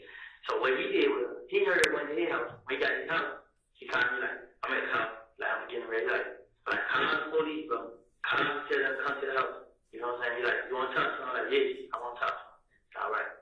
So as he did that, they trying to call me, and he was asking me like, what's going on? And I was telling him, I explained everything to him, and he was like, what kind of car they drive? I was like, it was a red Camaro with a black top sign behind it. You know what I'm saying? And he was like, what else? It was a gray car, and it was I think it was two gray cars in the same state. So he was like, all right. Then he was like, yeah, where I was, I'm on the expressway. I said, okay. So my brother called me, like, the tip said, you want to talk to him? I'm like, yeah. He's like, well, all right, come to the house. I'm like, all right. But I was so scared, like, I was going far out. I was just running around.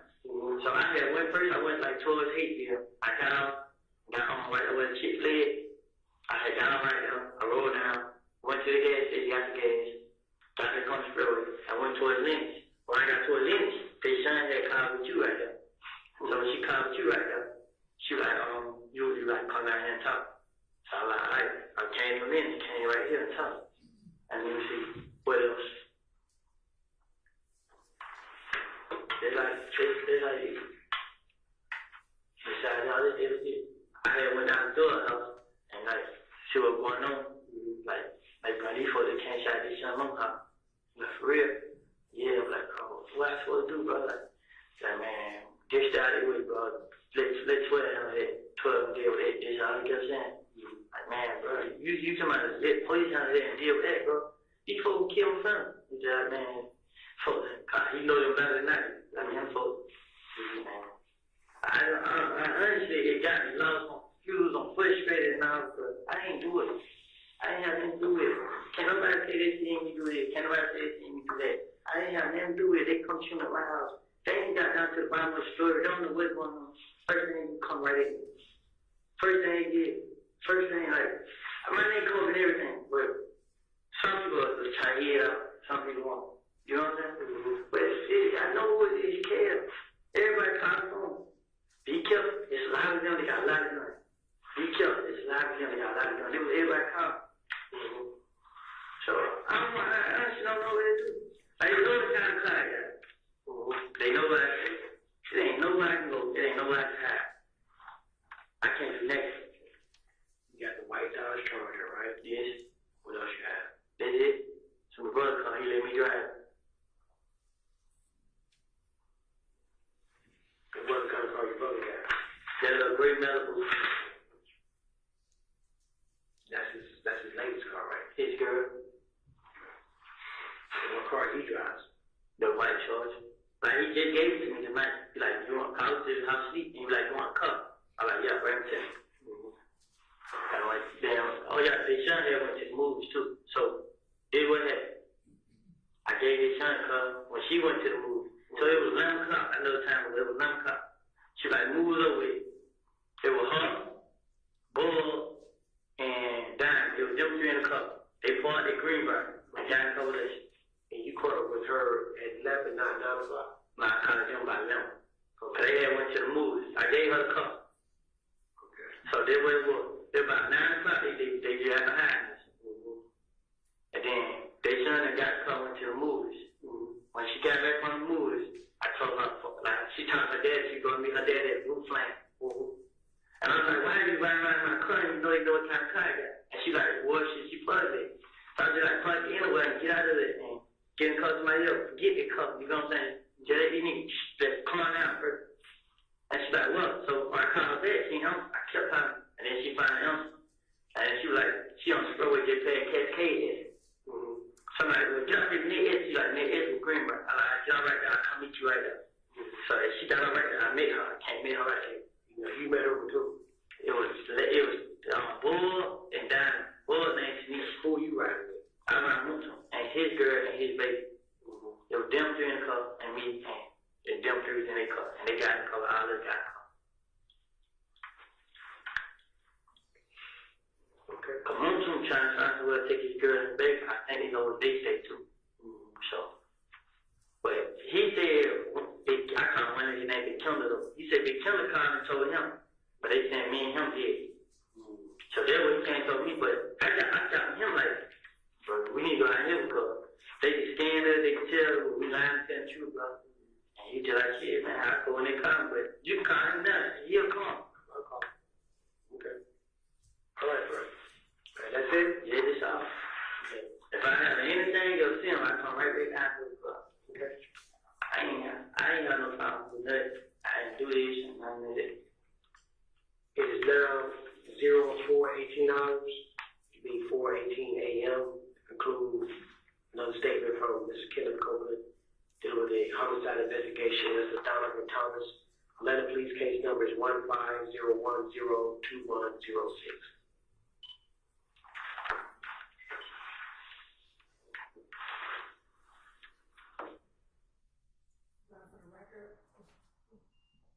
For the record, we're pausing at 4:17:55, and that concludes the playing of the January 11th interview, which is State's Exhibit 378, Yankee Alpha.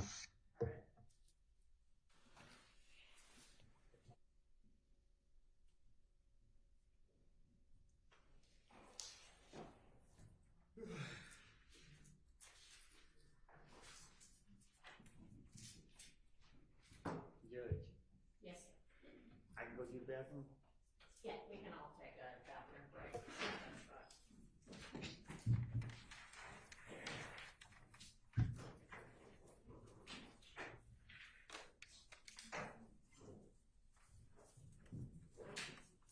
All right, folks,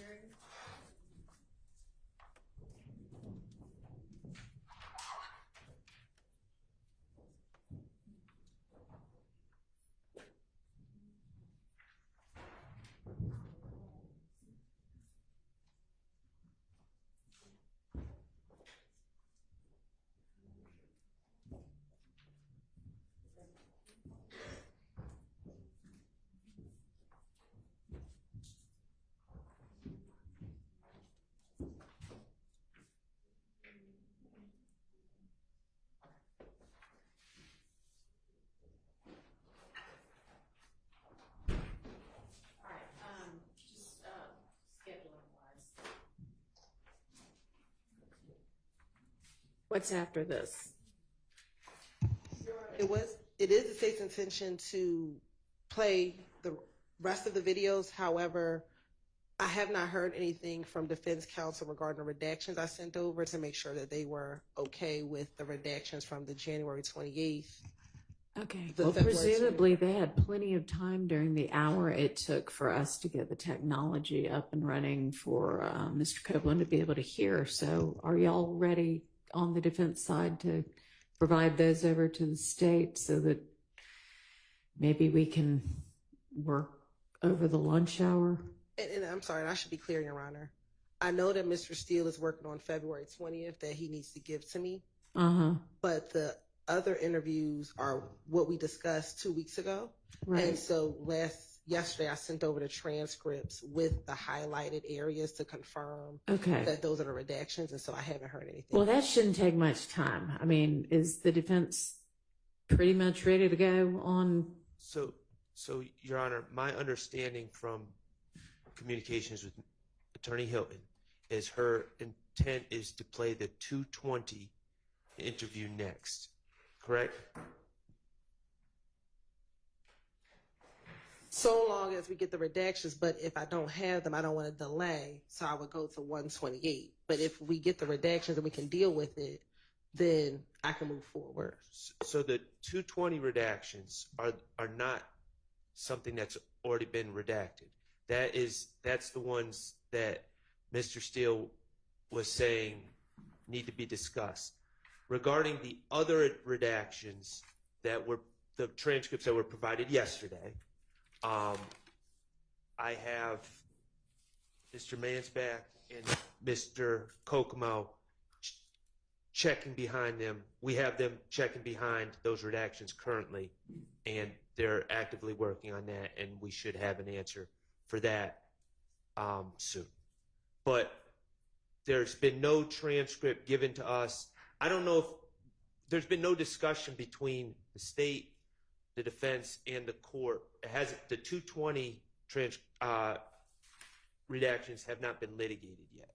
And I think that's the next. Okay, I'm not really sure why that is even the case, because I thought we had covered everything y'all wanted to cover when we were going through his statements last week. But be that as it may, that's what we can work on over the lunch break. We're going to have a working lunch. But you can quickly, like in the next 10 minutes, 15 minutes, turn around the others, or no? Well, the others are later. I don't believe that the state is planning on playing those next, but we are working on those. But I think what Ms. Hilton was saying is, no, ideally she wouldn't, but instead of holding up the jury yet again, she would be willing to go out of turn for that. Is that right? Correct, Your Honor. Which one do you, in an ideal world, which one are you trying to play next? In the ideal world, it would be 220. However, if we have to litigate that, I can switch to 128 because that's what we already discussed 2 weeks ago. We've already talked about those redactions. And so the only thing the transcript does is confirm what we've already discussed. I understand we talked about it 2 weeks ago.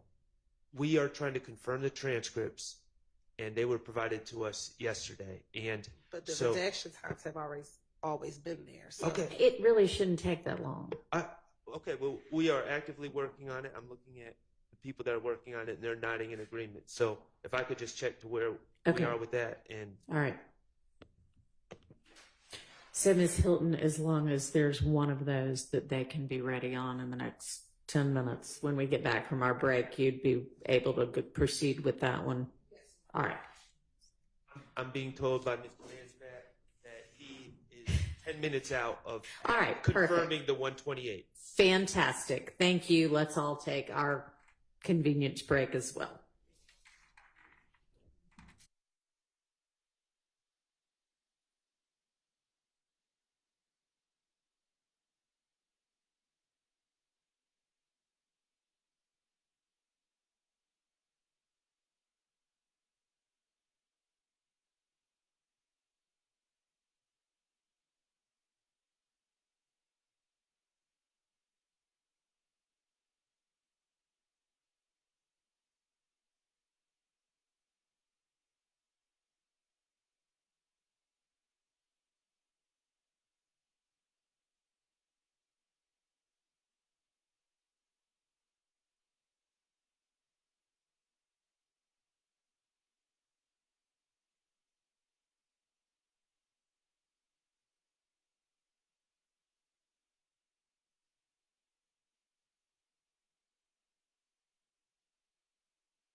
might be the next one.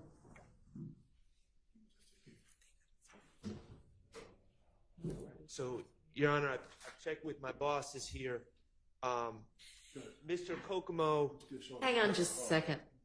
Oh, I'm sorry. Who are we missing? Mr. Abt.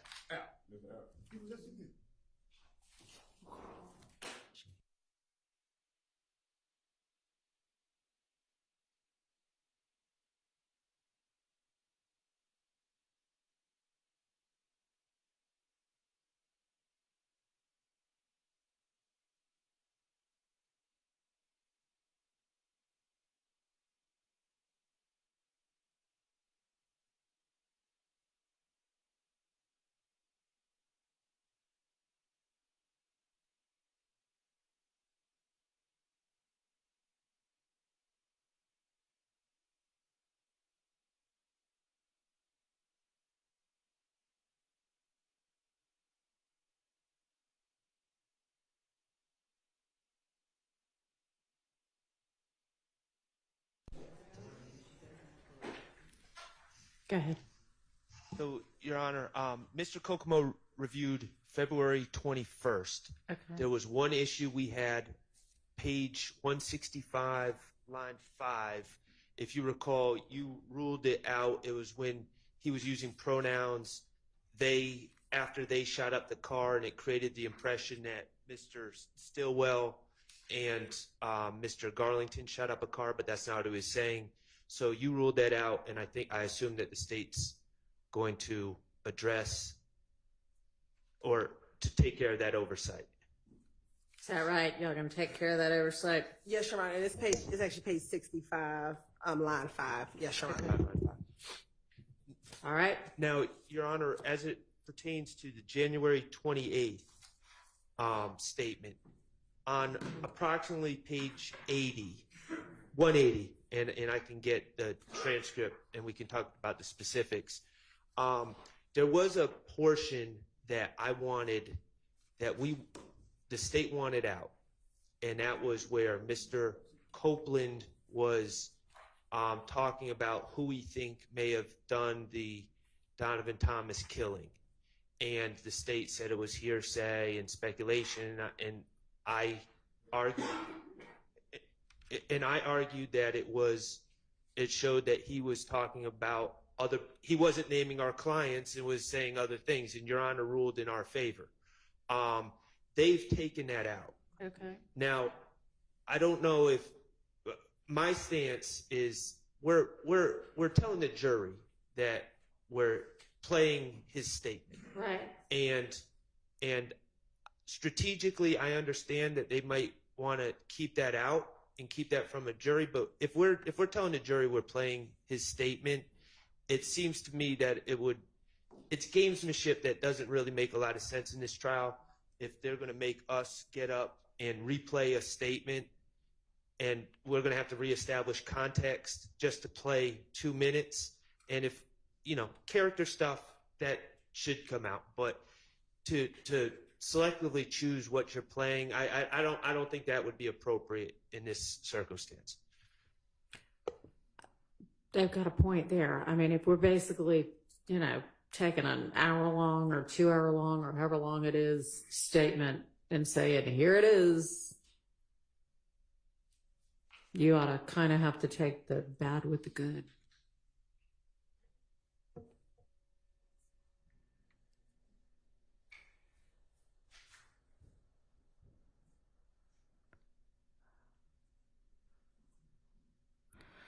I mean, And I think the Go state's ahead. position is we don't know if they're going to play it until cross-examination, because we don't intend to bring it in. They're telling us that that's what they're going to do, but we really don't know until.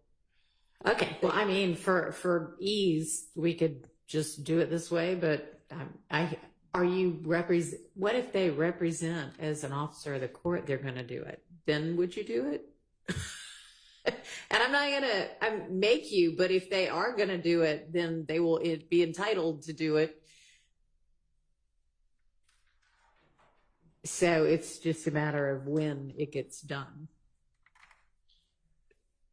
I mean, We can jump up and down in front of the jury and talk about how they strategically excised a certain portion of his statement to not give them the truth about what was said and to hide facts from them, the jurors. But it would seem to me that we would want the jurors to hear everything in context.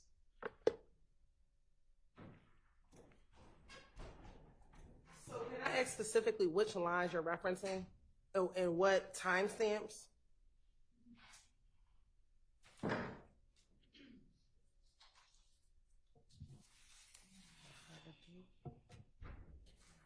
Should I just send the jury to lunch, y'all? I mean, we're not going to get through more than about 15 minutes of any statement before it's lunchtime. The state wouldn't object to that because hopefully we can work through the 220 as well and get everything resolved. Okay, so why don't we have them come back? How long do we think? I don't know why nobody said anything about, oh gosh, we still haven't done the February 20th statement, but how long are we anticipating that taking?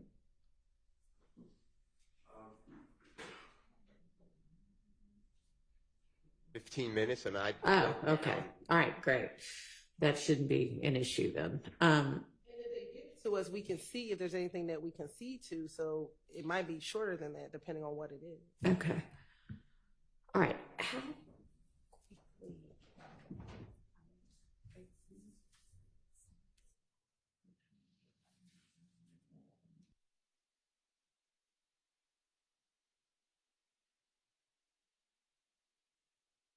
What we're gonna do, we're gonna take the lunch break.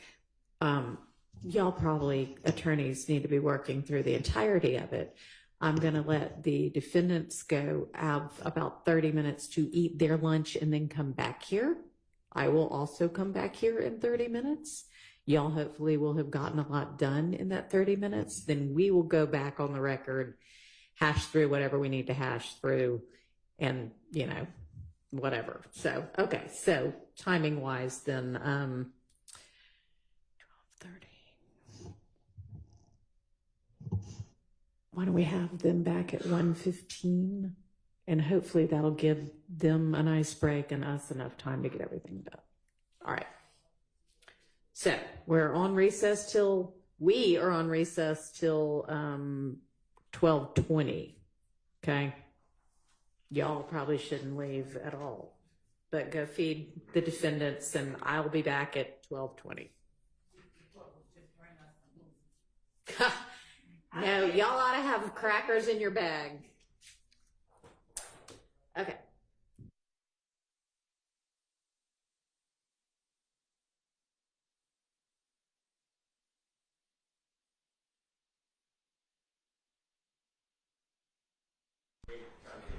Oh, okay. All right.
Well, we've got Miss Westmoreland, so that's good. We need each defendant and at least one attorney for each defendant. Looks like we have that. So, all right.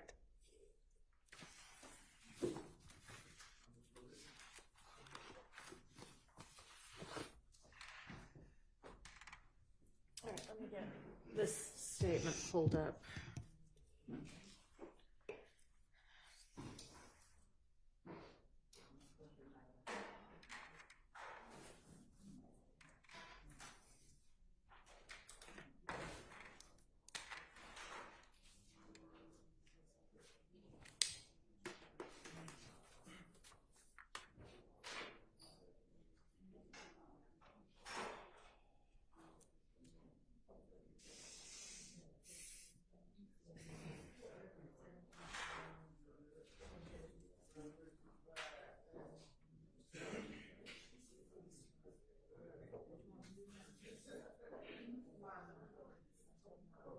What's the question?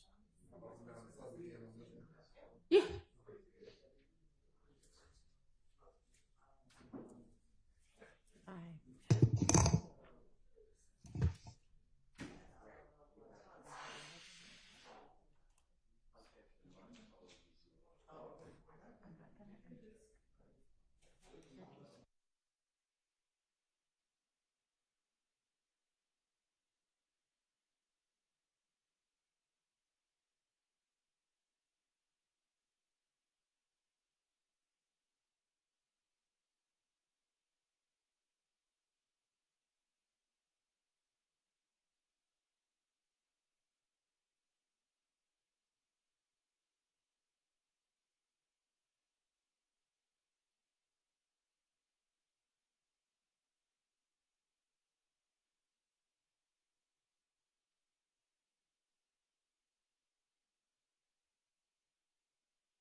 Close to being able to figure out what you agree to, what you want to dispute.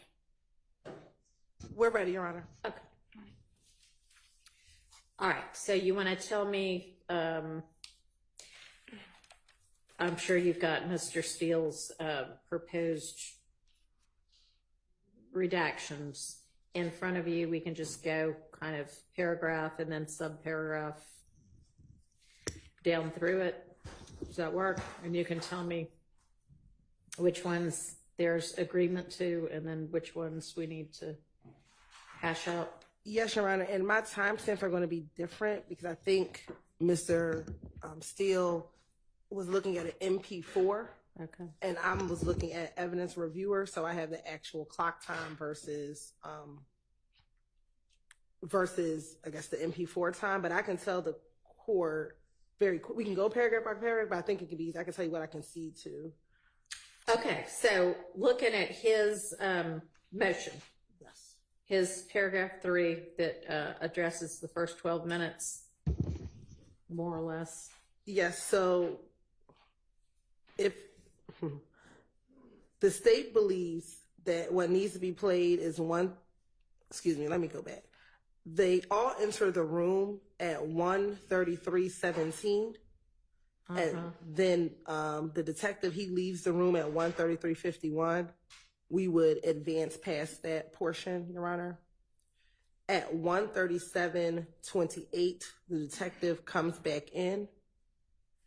He begins by reading Ms.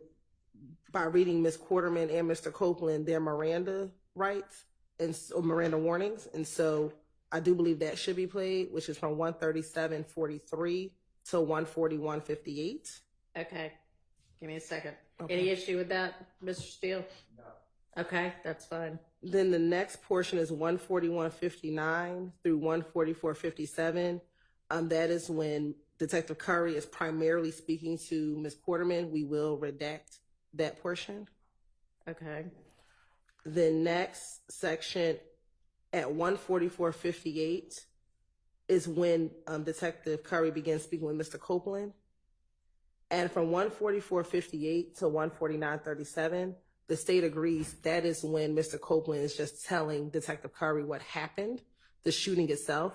And we do agree that he testified to that on the stand, so we would redact that as well. Okay. But everything after 149:42 to the end is what we believe needs to be played. That is everything he disavowed on the stand and said that he would have never said it. All right. So you want to play the portion that is the giving the Miranda warnings, and then you want to play 149:42 through to the end. Yes, Your Honor. Okay. And with regard to what 149:42, where that is on, That is on page. I mean, of the motion. It doesn't look like there's an objection to that. Am I wrong? I mean, I know you have overarching objections, but with regard to redactions. So I think in Mr. Steele's paragraph 6, and he can correct me if I'm wrong, I think those are these timestamps from 24:44 to 25:50. Oh, right, because his times are different. Okay, so point me to where in your motion we start getting the part that the state is proposing to play. Would it be possible to just put it up on your Zoom so we can look at the timestamps and you can hear the conversation? Yes, but can you point me to what part of your motion I need to be looking at? I mean, if we've already covered, 7 of your objections, I just want to get to the one that, I need to be thinking about. I think that if I'm tracking it, we're in paragraph 6 of the Mr. Williams motion. Okay. From today, filed today. Okay. Division 1, All right. which is an hour. And I understand, there's a difference in which timestamp you're looking at, but it's 24:40. So honestly, I thought it was fairly easy in terms of being able to follow what was going on, to use the transcript unless there's a reason I need to hear the video. I could find it in the transcript. Okay, so if we can do that, that might be a faster way to get through it. I just need to get the transcript. Okay. And I'll say, Your Honor, the portion would begin on page 20 is where we believe we should begin. Okay. Page 20, February 20th statement. Page 20, around page 20, line 20. All right. Where they're talking about a car. I think Detective Curry says, so why would they still be shooting at you? And then Mr. Copeland says, this shit give me a headache, man. You good with me, man. And they have a different transcript than you. No, I think they have the one that we gave them. What? I think they. Is your transcript 78 pages? No, it should be 77 pages. And you know what, Your Honor? I believe that your transcript may inadvertently have the wrong cover sheet. Hold on one second. Yeah. So you think the one that's labeled February 20th is not actually February 20th? Is that what you're saying? I'll send it over, Your Honor. No, don't send it over. I've got all of them. They just might be labeled wrong. So I'm looking for a 77-page transcript. Yes, Your Honor. Yes. It's not that one. Okay, well, maybe just send it.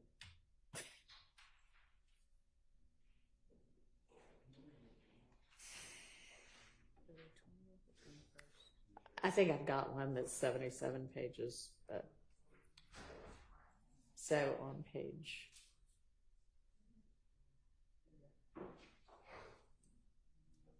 Yeah, I've got it. I see the why would they still be shooting at you?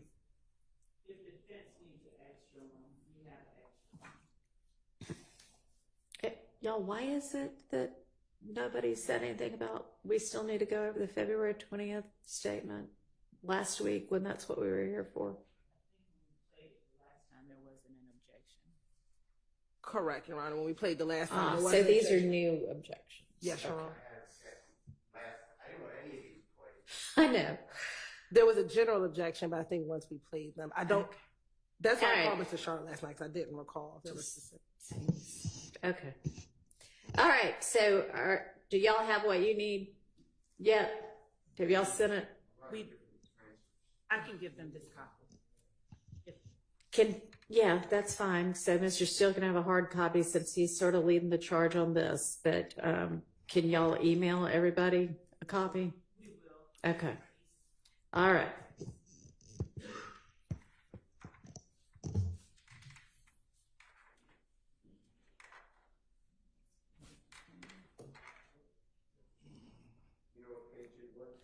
Page 20, she thinks is kind of where we were starting. And maybe you tell us whether that's what you're objecting to.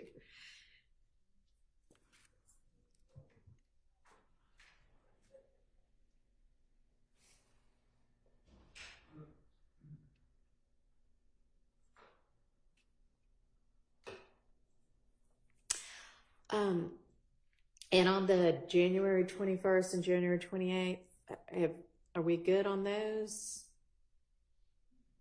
For the January 28th, Your Honor,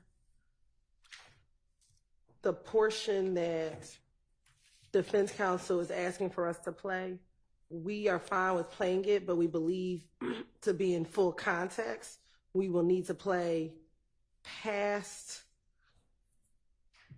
we would need to play everything, and Mr. Sharp, you can look at it to see if you agree.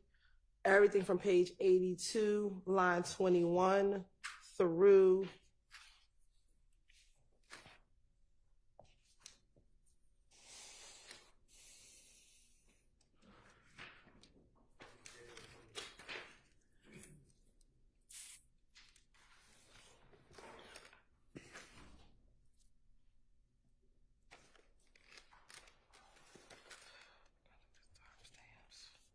through 90, potentially 98, line 8.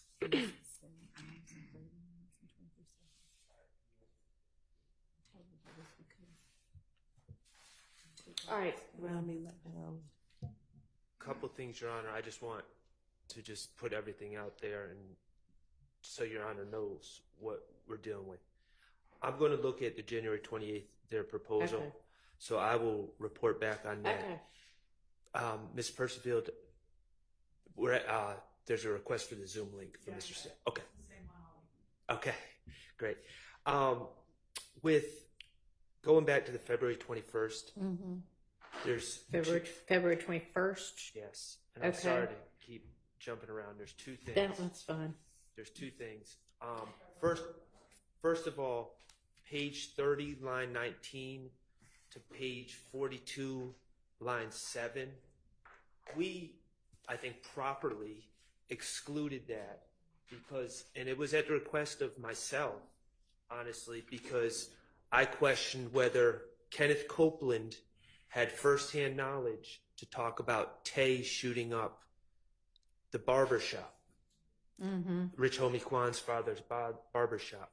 However, now we've heard Mr. Copeland testify, and he said that he and Tay shot up the barbershop. So Yeah. clearly he has firsthand knowledge. And in this segment, he is saying, no, Tay didn't shoot up Rich Homie Kwan's barbershop. Right. So I haven't, full candor, I haven't gone through, I'm trying to do it with a fine-tooth comb if there's anything else objectionable in that area. But page 30, line 19 to 42, line 7, at this point should be played because it's inconsistent and it's also clearly based on Mr. Copeland's testimony, putting himself there. It's something that he did, in fact, unbeknownst to us, have firsthand knowledge of. All right. And I guess that would be kind of a similar thing if the state, you, the defense, you're saying you would intend to have it played. So the question is, does the state want to just play it as a part of theirs or not? I just need to read it because this is the first time I'm hearing about it. So I just need I to just read. caught that actually. Okay. I just need to read it. So long as you right. read it, I think we'll be fine. And you had the times 3019 to 42:7. Yeah. Now, and additionally, Your Honor, and I'm endeavoring to find it. There are, and I'm going through my notes. There are two segments where there are two interviews where Mr. Copeland speculates about who did the Donovan Thomas murder, and it wasn't these gentlemen. One is we just addressed, and about the state taking it out strategically. Right. I'm trying to find the other one. I don't know if the state strategically did that for the other one, but I had the same objection, but I'm trying to find where that is. You don't know which interview it's in. I'm trying to go Okay. through my notes right now. Because Okay. So the January 28th interview, the one that you all were just talking about? Yeah. It has two different portions in it. okay. And one of them deals with what you were just talking about, in addition, in the other interview. Okay, well, what's the other interview? Yeah. Right, I've identified the January 28th, but there's another interview, and that's what I'm trying to identify. Sorry, you look for it, and then we will. Okay, once he you find talks it. about, it's the area that he talks about supposedly someone running off with the drugs and stealing from Mr. Garvin. And So once you find it, just email me, text me, and then we'll just look at it. Okay. Okay. So, all right, let's then go back to, so other than those two issues, so that's an issue with January 28th, which the state will look at and get back to you on whether they want to play that part, is what I understand. And then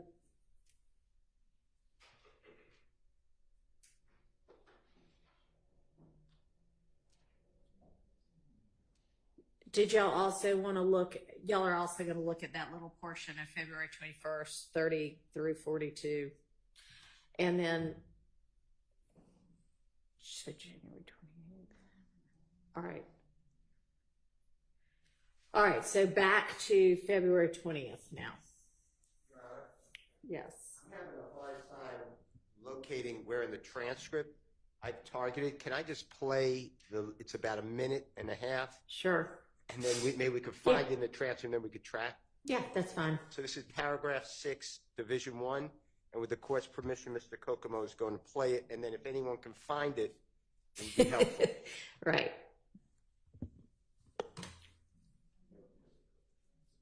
You recognize who it is.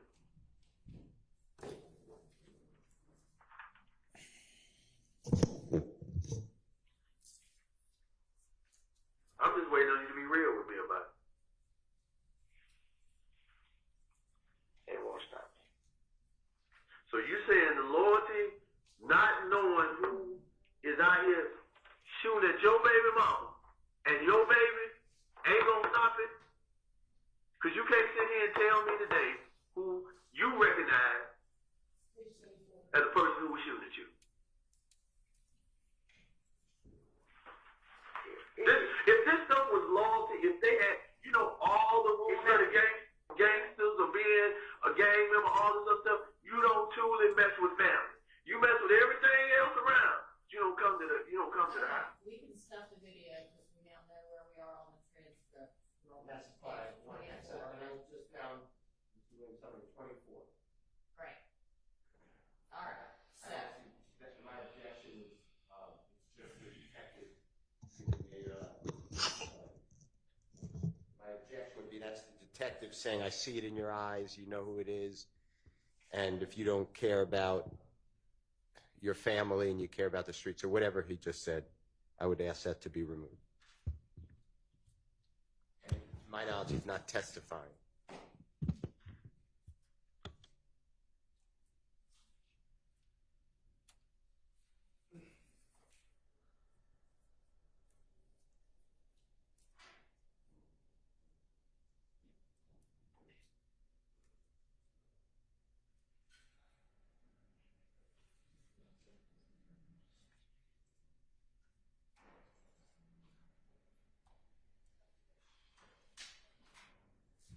What's the state's response?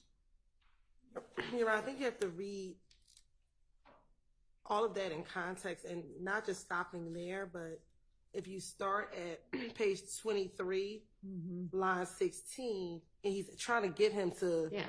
determine who do you recognize in the car, and he says what he says in order to get Mr. Copeland to tell him who's in the car.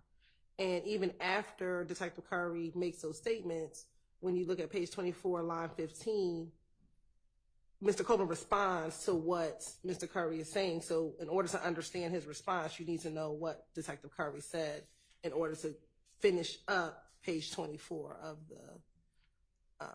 that page 24 of the transcript, but the rest of that statement. It puts what Mr. Copeland's saying in context. And this is what he denied here in court about not wanting to be a snitch. He didn't care about being a snitch. He, everyone was forcing him to say it was Tay. It's.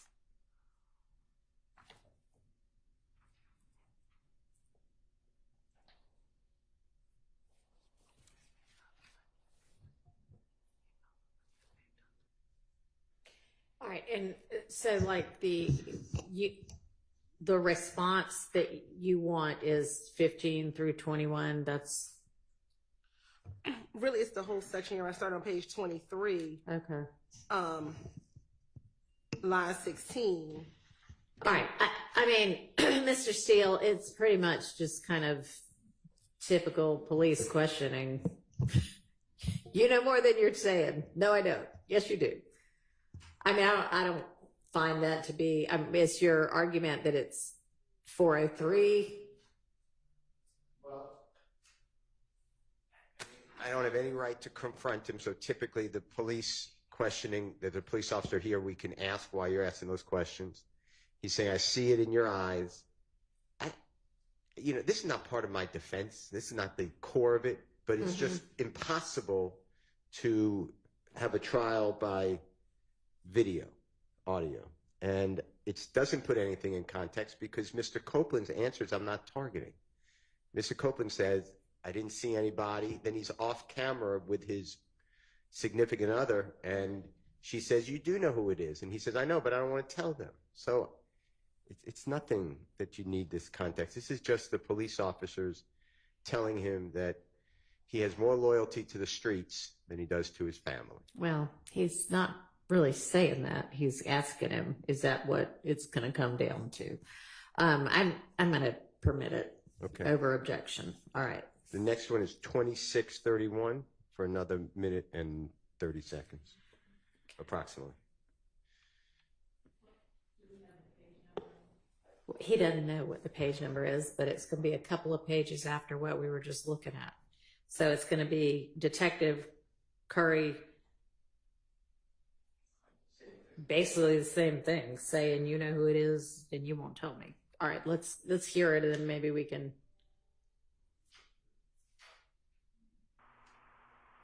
Guess what? Still going. You know why it's still going on? Because we only get half of it. You know one of the dudes that sit in that car that shot at you, and you sitting here today and won't tell. How do you think we're supposed to help you in all this stuff that's going on? It's the whole gang got them. It's not even stuff. And so I don't even understand.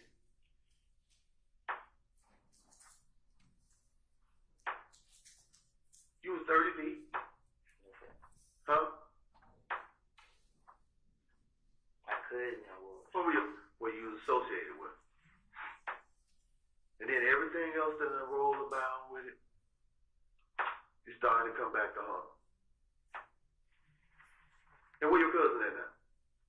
Which one? Which one? Either one. In jail. Both of them? And you out here on the streets trying to survive.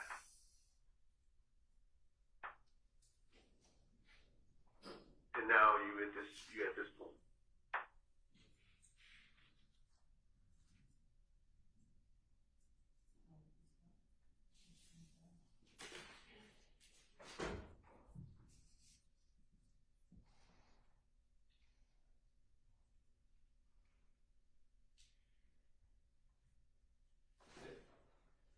Same argument.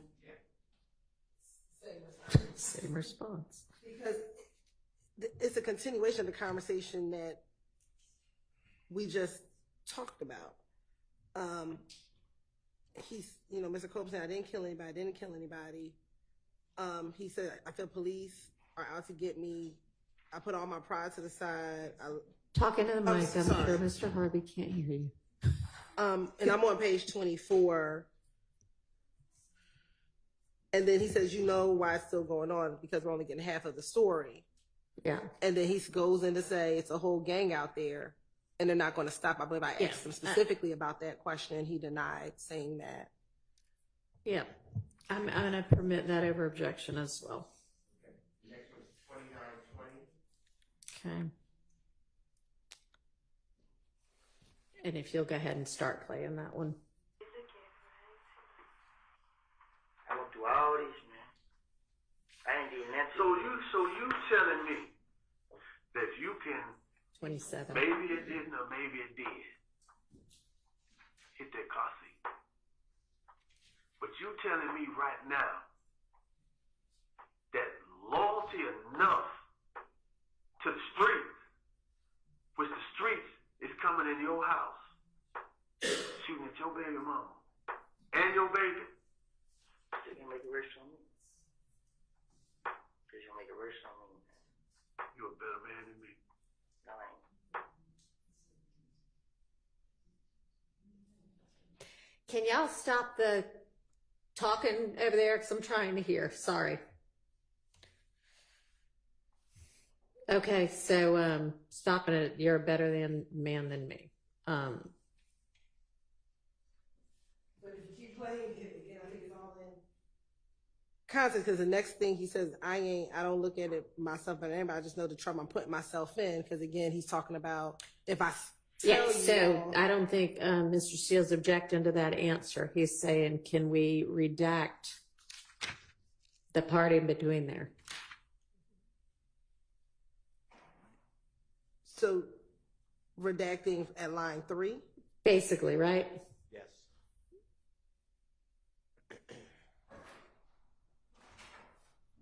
So like line 3 through 10. That's fine, Your Honor. Okay. Thank you. All right. Next one. 3223, Your Honor. Through 3232. For somebody you know that you won't sit here and tell me who it is. But it's okay. It's okay. It's not it, man.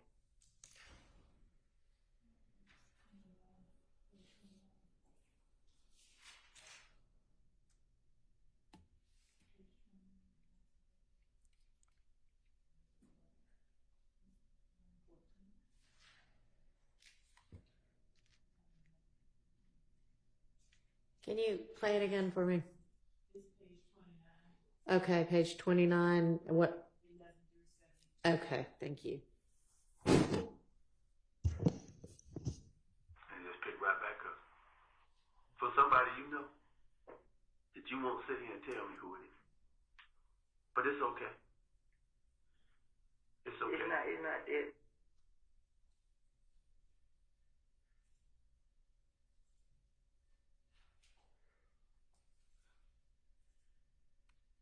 Same argument. All right, I'm going to permit that one. It's 33 even to 3340. Okay.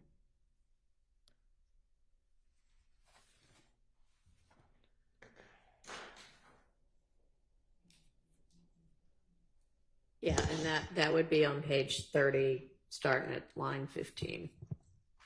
Or do you know more than one? Huh? You know one of them? I know you know one of them. Your face tells the story. Now, out of all the ones, I mean, you might know the other one. But I know you know one of them because the face tells the story. Because the face tells the story of somebody being close. That you trusted. It ain't All right, I think we can probably do without that question. I think that if you Copeland says after this, you have to understand why he responds in that way. And he's telling him, I know you know, and Copeland's response is, I wouldn't say it. Okay, so on not page, but lines 10 and 11 up there, 3 people, this is the detective, 3 people in the car, and you knew one of them. And do you know more than one? And then he says, huh? Yeah. And they said, it ain't that. I mean, you can get the answer. I don't want the wrong person locked up without, who knows whether the face told the story of it being somebody close that you trusted. That's potentially confusing. That's fine, Your Honor. So that part's out. Next is 3810, Your Honor, and it's about 2 minutes. It's 4017. All right, let me ask you, did 34 through 34:47, I don't know if you meant to skip that one. Oh, I skipped it accidentally. Thank you. All right, so this is, Your Honor, I'm sorry, did we stop at the word trusted on the last one? the question. Okay, so then this next one that's, I guess, subpart 6 Correct. is right below that. It looks like there's maybe on page 30, line 24, down through the next page about not being able to sleep. Was that it? I don't know. I think so. I don't get the wrong person locked up. Yeah. We already know that person, whoever it is, they heard it easy. So regardless of the situation, it's gonna come to rest. I just want you to be able to sleep at night. Now all the other stuff that we got going on, and you probably not gonna sleep because of the situation that's going on. Did they check to see that somebody come to our house? Nah, they checking. We'll wait eventually. Some of the stuff that we saw out there, we know that they young. One way or another. Because you shot back. Okay, what stressing you out, man? What stress you at?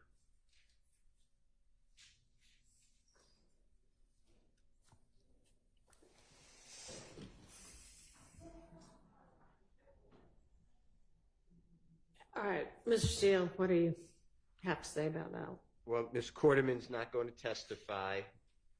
1, 2, it's just the detective stating the same things about sleep at night. I think it's irrelevant, and I think that it's under 403.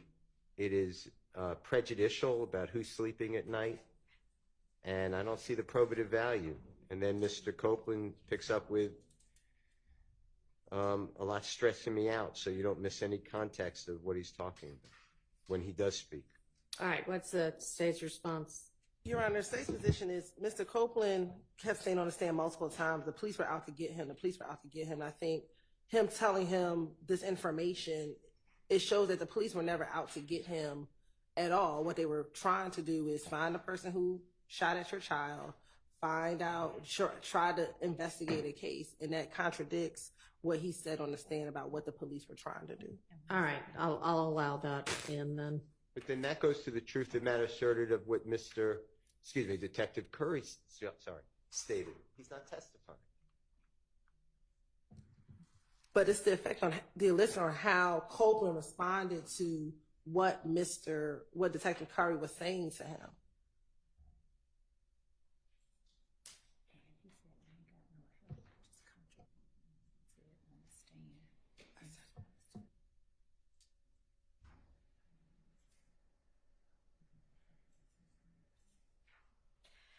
I mean, I don't think that's being offered for its truth of whether the detective cared at all, whether Mr. Copeland slept at night. I think this is just given context to all of what he's now testified differently to. So I will allow that over the hearsay objection, confrontation objection as well.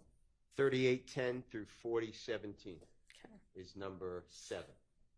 thank you. Well, know what?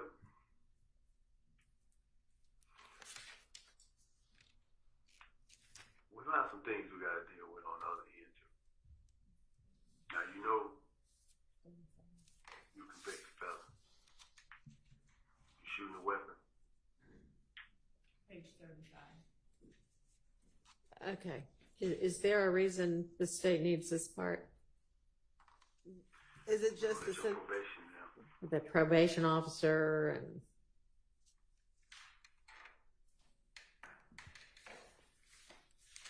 I mean, we need the weapon part. He's already testified to. right? So we don't need like who his probation officer is, but we do. We do need the. Yeah, Mr. Steele, can you be a little more specific about what part you feel like should be redacted? Yes. I think it's on page 35. Okay. I'm just.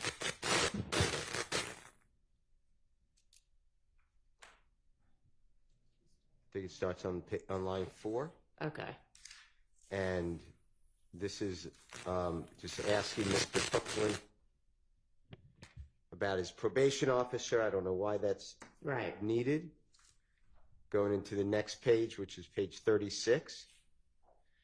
It's about Detective needing to call Detective Gaither. I just don't understand why we need that. And then we need the weapon, which has been testified to by Mr. Copeland as it would be a prior consistent statement. He said, yes, they wanted the gun. I wasn't going to give the gun because it would get me in trouble. Yeah. Okay. So kind of down through all of 36. Yes. All right. That doesn't look like a prior inconsistent statement. He did say that they wanted the gun and he didn't feel like giving it to him. And the part about him being on probation, I think I am going to grant. So the only part that we would want, Your Honor, is on page 36. Yeah. When he says, when Curry says you can call either one, you either can call one or two. We need that weapon. He says I'll call Gaither because I think his testimony. He says that Gaither's always out to get him. And I believe I had a line of questioning where I said, but when you were in trouble, you will always call Gaither. And I do believe that there is some value in the jury seeing his demeanor when talking about Gaither. Back in 2015, he didn't think that she was his enemy, at least during these interviews. So we would ask for a line 12 through 14. Yes, from 12 through 14.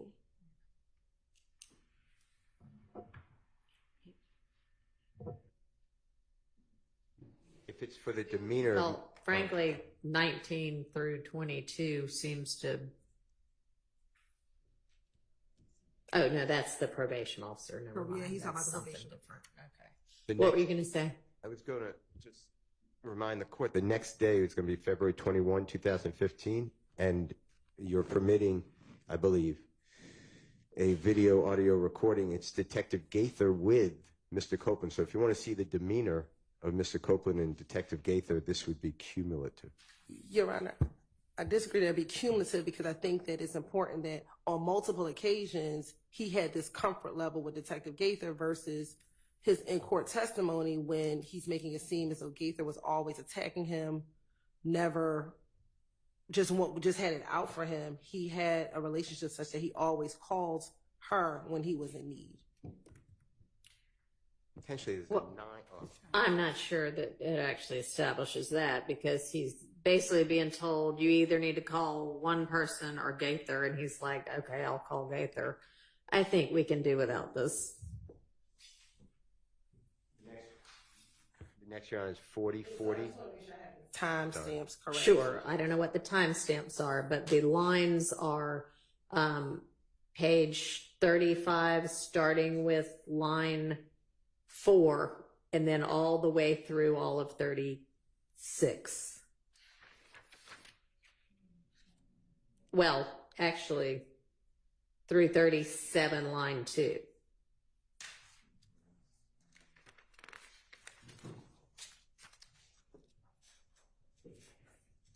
Okay, Mr. Steele, next. 40, 40 through 41, 20, once we find it. All right. Okay, so this is the very next thing. You need to keep in touch with Gator. You need to lay low, very low. Okay. You see, you found it? Oh, yes. Yeah, Right. it follows right from what we just, this is 37 line 4. Is it just the question? Yeah, it's going to be the Detective Curry making all these statements, just giving all the instructions. And then I believe Miss Quarterman is then speaking, who's not going to be a witness.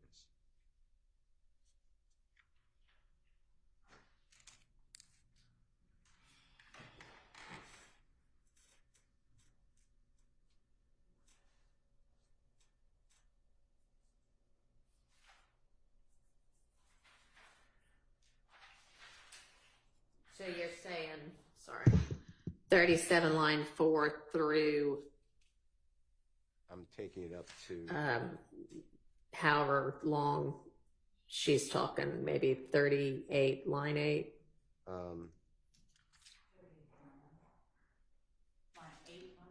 I'm thinking, I don't know, I'm asking Mr. Steele. He's looking. Well, I don't know. It may go further than that. well, there's just a lot of HUDs. There's not really much of anything Correct. getting said. That's true. Goes up to, I believe it's going to go up to 41.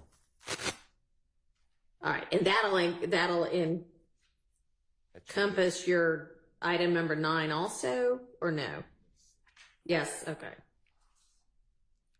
No, that should not be. No. Okay.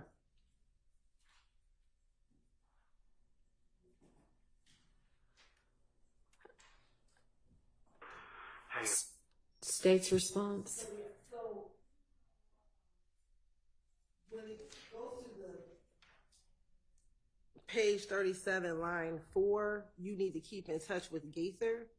Again, to me, that impeaches his whole notion on the stand.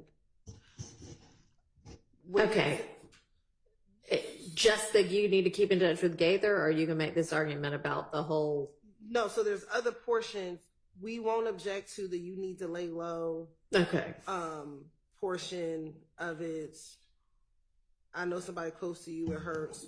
We can take that out. However, when he begins to ask Deshawn if she knows who the person is, which is page 37, line 21, and she says, by the time I looked at their room down their window, they had already started shooting. When we go over to page 38, Curry asks, is there anyone you let come over to the house recently that normally ain't been there? And then she says, nah. Then Copeland says, tell him who's been there. He's talking about Tay. So here we believe that is relevant because he said that he didn't know who he was. And so that would be impeachment from line 10. That would be a prior inconsistent statement, from line 10 all the way through page 39, because he being Copeland is encouraging Quarterman to tell Detective Curry who it is. And then on page 39, she eventually says Tay, who is there. So all of that is a contradiction would be a prior inconsistent statement. All right, so let's take that a bit at a time. So the 37 line 4 down through 38 line 8, I'm going to rule out. So this part about Copeland essentially saying, okay, let's go ahead and be honest about who's there. And it's not so much her responses as it is him knowing and wanting, I guess, to be honest about who had been there. Is that your argument? Yes, Your Honor. Okay. Mr. Steele. I'll just maintain my position. All right. I will permit that portion. Would you honor give the line numbers, please? So it would be 38 line 10. 7? No. 10. 10 Yeah. through, you tell me, Miss Hilton, where it. Well, I'm sorry, Your Honor, probably 5 because you probably need to understand why he says tell him who's been there. So we would probably need to question anybody you let come over to the house recently that normally ain't been there. Okay. And then she says not, and he says tell him who's been there. Okay. All right. All right. So 38 line 5 through the end of 39, 40 line 2, 40 line 4. 40 line 2, because then he just goes into Okay. who's his brother. All right, so that part is okay. And the part that the court excluded started at, you need to get in touch with Gaither or exclude. Yeah. Okay. Okay, what's our next item? 4540 through 5050. All right, let's start to hear it. Right now, we only know there's a guy by the name of Tate. That's a possible person.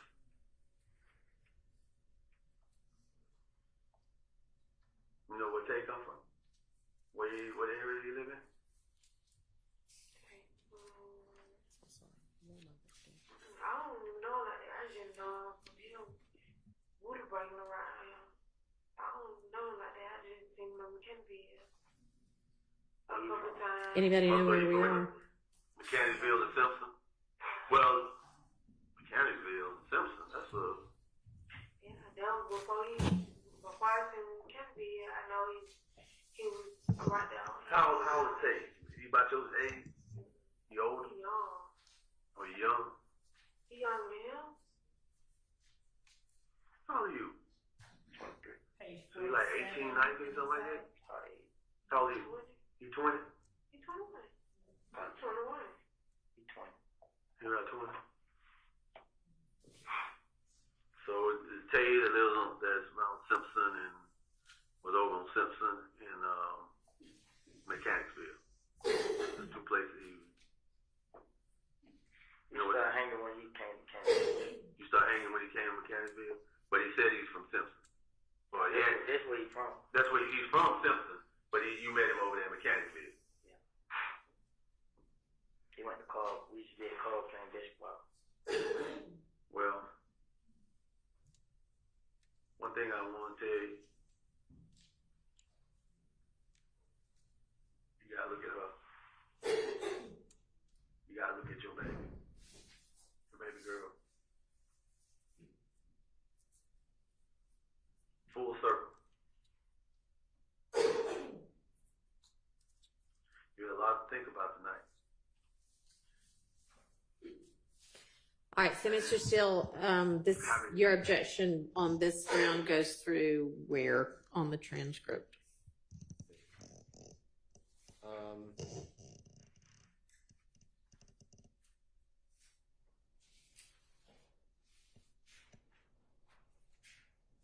Through page 51, line 10. Okay. So, 50 line 17 through 51 line 10, I can definitely see that being kind of just not anything the state needs. 50, page 50 line 17 through 51 line 10. What about before that, Mr. Steele? Is there anything particular before that that you think is objectionable?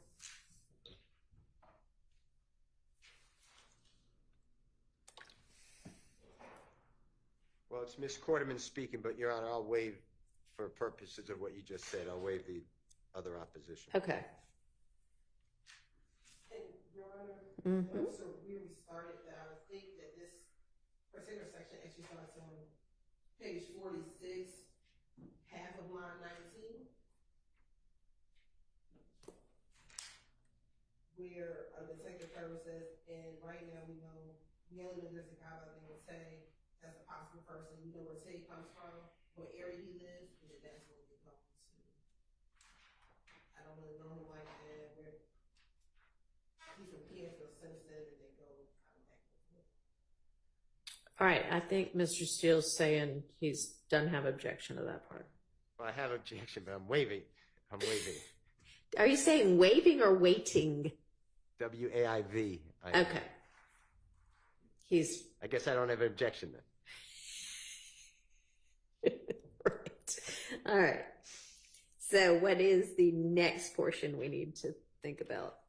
5350. Hang on just a second. So it is 1:15, which I think is when I told the jury to be back. And is this is the statement you intend to play next, if possible? Is that right? Okay. All right. They'll just have to wait a few minutes. I think we're getting through it. What do you think? How much longer is this going to take?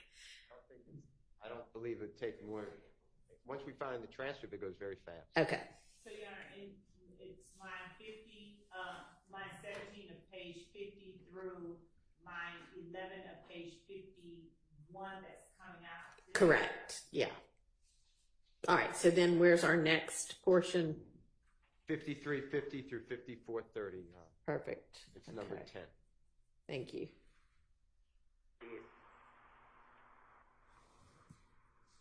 You know, it's kind of sad. Because at this point, you have a cousin, two cousins that's in jail. You have three other brothers. You have a baby. You have a baby mama. This your first child? Yes.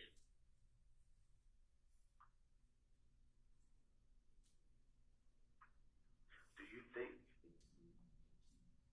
that you'll be able On page 53, Your Honor, line 13. Through line 19. Okay. Of page 53.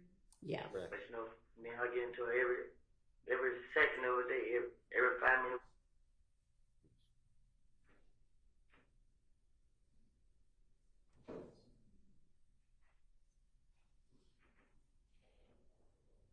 Miss Hilton.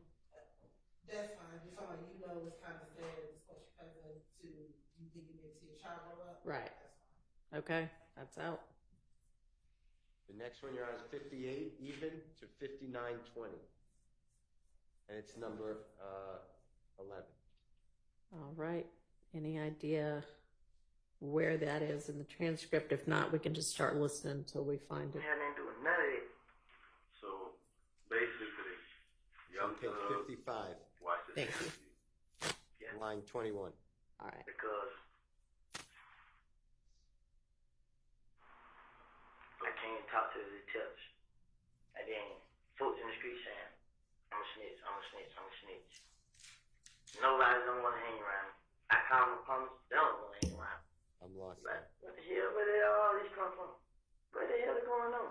So basically, young thug and washed his hands of you. And Birdman. And now, I seen him in the club, I gave him that, he gave me that. And I was talking to him. That nigga went even talk with too. He's like, yo. Shit. You like, what he been at? You feel me? But what he did do, he called when you're arrested. Like, everything, all is okay. You feel me? But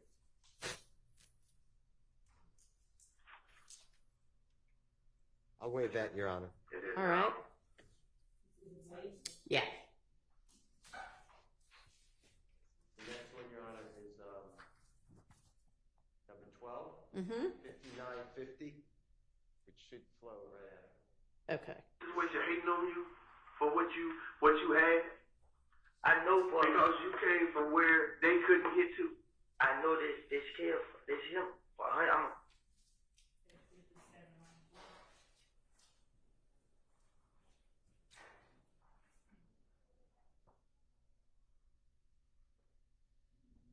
I'll waive that, Your Honor. All right.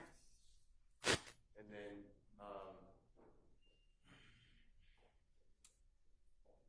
Miss Quarterman talking. yes. All right. Well, I don't know, but Goes back to 36, so it's backwards. oh, okay. 36 minutes to 38:10.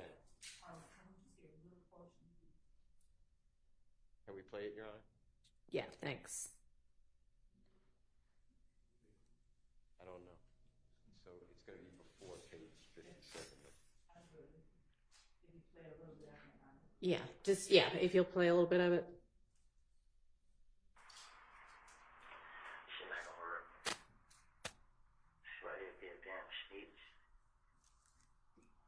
Something going. You would have told the first thing.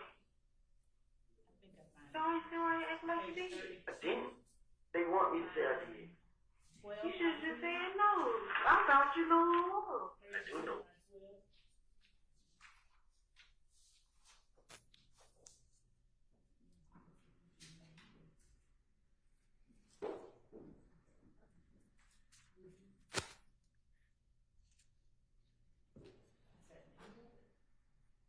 Is that it, Mr. Steele, on page 32? It's all, it goes up to, it starts there, it goes up to 34, line 18. Okay. It's basically Ms. Quarterman speaking. Mr. Copeland speaking as well, though. So if the court finds that it's context, then I'll waive it, but. Okay, let me look at it.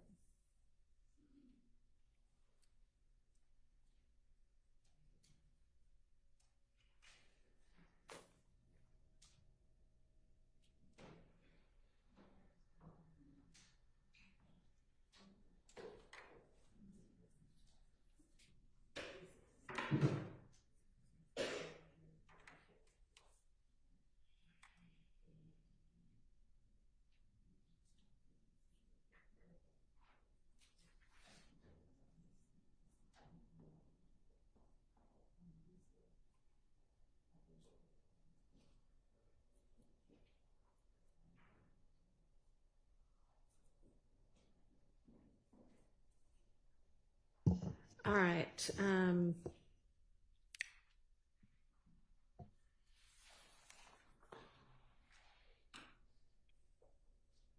Seems to me like this is mainly Mr. Copeland talking. She does ask a couple of questions, but they're obviously questions and not statements. I think we are not going to have any idea what he's talking about otherwise. So I'm going to just allow that. And the next one, Your Honor, is really the paragraph 7. Uh-huh. It's 42, 20, and it really encapsulates paragraph 8. And it goes up to 46, 29. So once we find the beginning, it'll be easier on the transcript. But it's a lot of talk about family members of Mr. Copeland and Miss Quarterman. I don't remember that even coming out from Miss Quarterman's family in this trial as an inconsistent statement. All right. If that's page, we can hear it, but if that's page 40, where he talks about who his brothers are, and yes, we can listen to it. Can we hear? Yeah, let's hear the beginning of it. This should be 4220. Anybody you let come over to the house recently? Normally ain't been by there. Nah, we just talked about. Huh?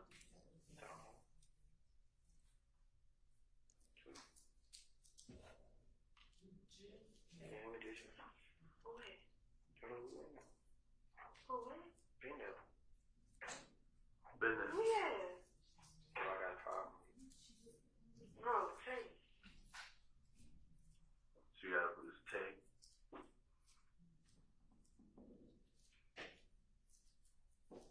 So, Mr. Steele, does this look like it's page 40 and 41? I didn't hear it link up to that, but page 40 and 41 are definitely. You'll object to that as well. Well, it's in here because that's, what I'm referring to, but I did not hear it yet. I still can't find it. I'm not either, but It's right after, Your Honor, the portion that we did just speak about when Mr. Copeland is saying who came to the house and Tay came to the house. Then immediately after that, Detective Curry starts asking about his brothers, Mr. Copeland's brothers, and that goes from page 40, line 4 through approximately page 46, line 19.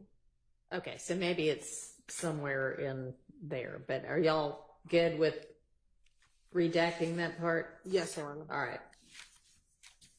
Okay. And the next one, Your Honor, would be, that should take care of paragraph 8 as well, Okay. and 7. And then the next one, I believe the court's going to let it in over objection, so I'll waive it. I'll stand on it, but I understand you ruled. Okay. And that's Division 1 of paragraph 9. Division 2 is Mr. Copeland's relationship with his probation officer. We heard a little bit of that earlier. He said he gets along great. I don't know why that's in there, but I think you let it in just a minute ago, so if I'm wrong, I'm not trying to It's be something wrong. we just cover. It's the same thing we just covered. Yes. I believe so. I mean, we can, if you can point me to it, I can look back and see what No, I believe you.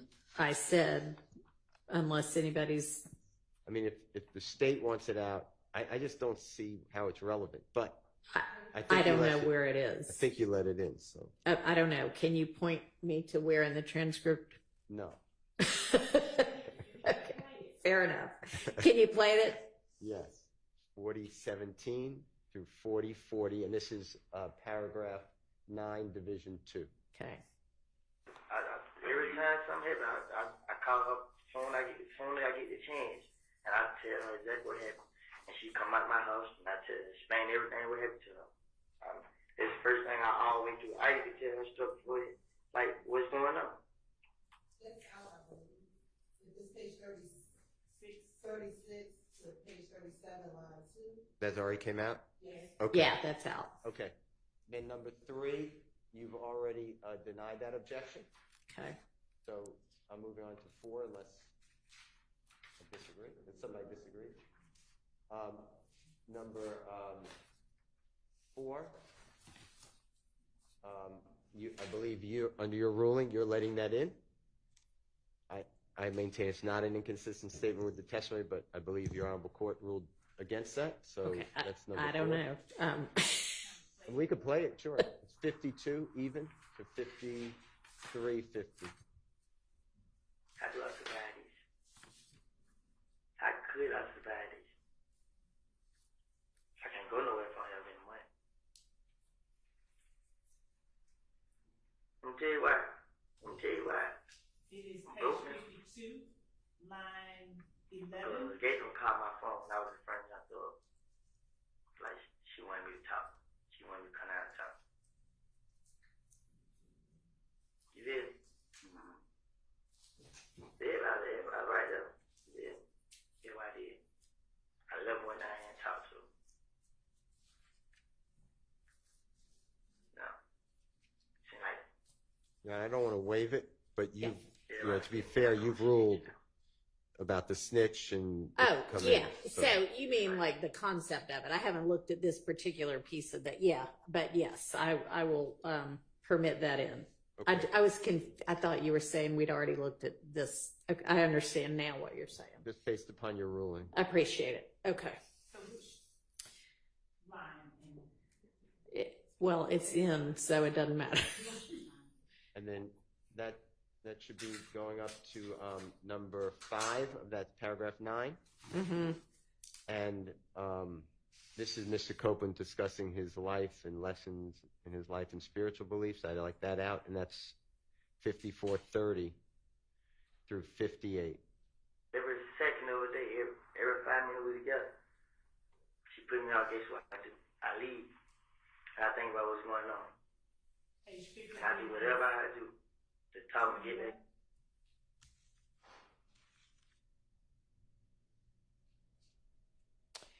And I think the objection of this is relevance. Is that right? Yes, he's Okay, talking about life. What's the state's response? All right, they'll take that out. So, just to be sure, page 53, line 20 54, line 10. Yes. Line, But they hadn't, nobody line, hollered actually at me. line 15 is what I They have. hadn't doing none of that. Okay. Through 54, line 15. Well, I made a mistake. I apologize. Isn't it the next? It's up to page 55, line 11. All of that Okay. is his same, unless I'm reading it too quickly, it's the same. You know, he talks about if his child didn't cry that day, then he would have been in the house and they could have shot into the house. And he's just talking, yeah, I mean, he's being smart, I guess, and thoughts on life, but it would never come into a trial, in my opinion. You're right. We would agree up to line 23. However, Wait, hang on. What page are you sorry, on? I'm sorry. We would agree to redact up to page 53, line 21 through page 54, line 23. Okay. After that, he says, everybody keeps telling me to hide, lay low with what money. I believe there was a lot of question about who he spoke with about after all of this started to happen. He then starts by, I wasn't looking for trouble. He goes in and out of this statement, but towards the end, that's all. I didn't shot, I didn't kill, I ain't asked nobody to do. I had nothing to do with it. Didn't have any. Slow down a little bit. Sorry, I was going 250 words a minute. Yeah, you were. That's all I can. I ain't shot that nigga. I ain't kill. I ain't asked nobody to do it. I had nothing to do with it. Didn't have a problem. And so when he says everything I said is cap or everything I said to the detectives is a lie, I believe portions of this paragraph should come in. Okay, so maybe starting at 55, line 8 right now. I ain't done nothing, man. Blah, blah, blah. I agree. We can start Okay. I won't object. All I'll right. waive the objection at that. Yeah. I see what he said. All right. Next. The next one is paragraph 9, number 6, and Your Honor, you've already ruled on that and Okay. overruled the objection, so I'm All going right. to number 7, if that's Thank okay. you. Yep. And it's the same exact answer. It's about the snitch. Okay. And then number 8 on the same paragraph. It's Ms. Quarterman and Mr. Copeland discussing, they call him Moontung, but it's Mr. Sledge, S-L-E-D-G-E. All right. And I don't know where that is, so if you want to maybe start. 122.18. I think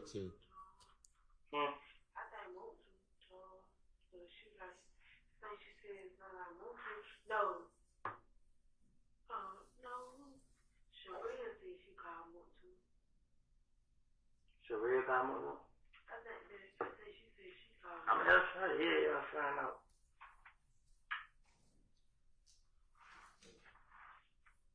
Sharia about called him. Yeah, Trey called Key. He called the kid.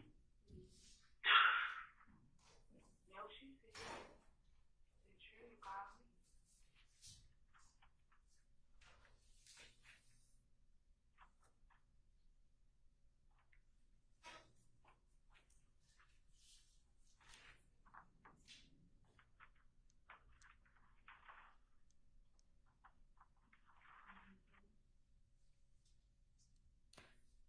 I'm not hearing anything right now.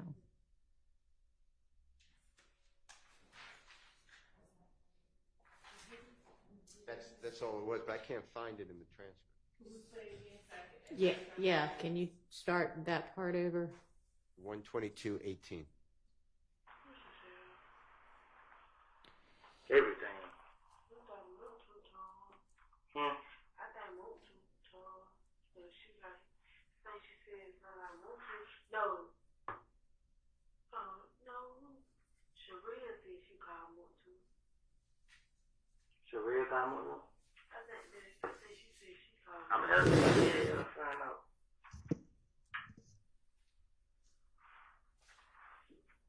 Sharia about called him. I think that's page 75, and and Mr. Steele can correct me, it sounds like page 75, line 14 maybe?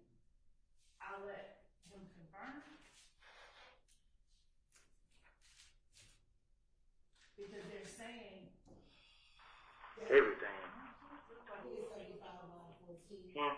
think most, but she like, I think she said, most, no. No. Sharia said she called one too. Sharia got more. I think she said she called. I mean, that's right. Yeah, I find out.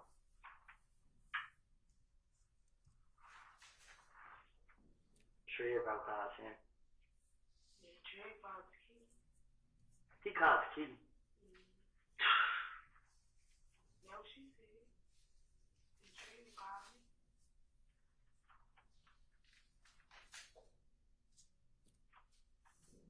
There's a lot of unintelligibles in the transcript. I just don't know why. I think it's unintelligible on the video as well. Yeah, I'm not so sure what the relevance is. I hear Moontung, so if you don't hear that, it says unintelligible. But So is that where it starts though? yes, Okay. Y'all need that?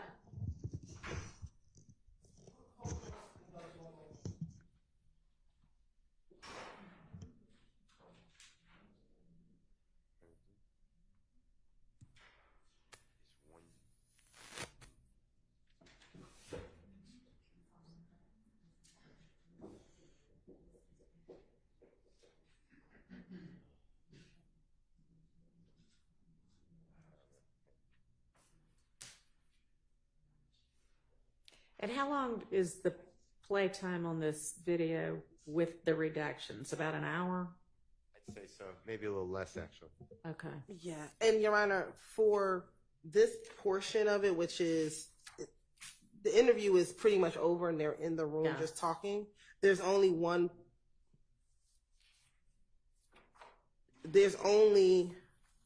a particular portion on page 74 Uh-huh. that the state intended to play. Okay. It says unintelligible here, but it's going to be page 74, line 19. Okay. And Kenneth Copeland, I believe I hear him say, no matter which way it go, I'm going to lose anyway if I tell them that Tay did it. Now he go to jail. When he go to jail, boom, he going to tell everybody I told on him. Like, shh, that's what I'm saying. And then he asks, how does Max find out? Okay. And so, Everything after that, you're not playing anyway? When Miss Quarterman starts talking? hold on. Okay. No.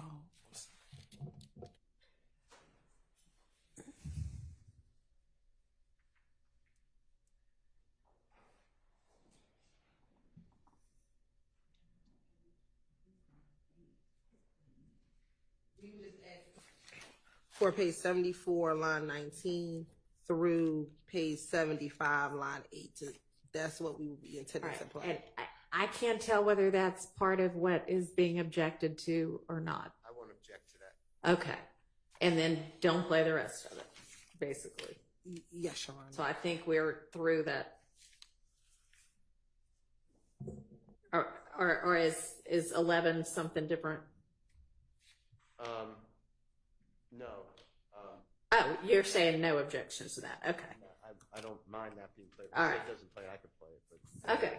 But otherwise, everything after is done.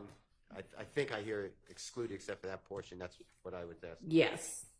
So we have line 10 on page 75 through the end of the interview. Is that what I'm hearing? Is out. Yes. Well, that's true, but it goes earlier. I thought Ms. Hilton said it starts earlier when the two of them, I'm sorry, when Ms. Quarterman and Mr. Copeland are in the room together, I was moving to exclude everything except for a little portion, and then I don't object to those pages just written out, was said by Ms. Love, and that little portion is the 1:0015 through 1:0450, which I have to play it to tell you exactly where it is, but in the interest of time, if the state doesn't play it before I played it, I would address the court. If anybody can just tell me the time, the page number and the line, so I can make sure that's out, I'm good. So I understood Ms. Hilton to be saying she wanted to play starting at page 74, line 19, which in our transcript is essentially just unintelligible for a long time and then go to jail, but okay. So is everybody on the same page about that? And to be clear, Your Honor, so starting at page 61, Okay. 61. Okay. we would stop playing from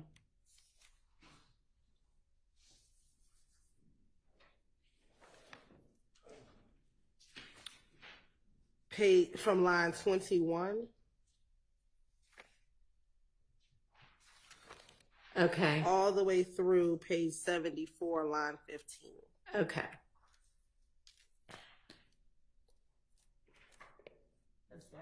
All right.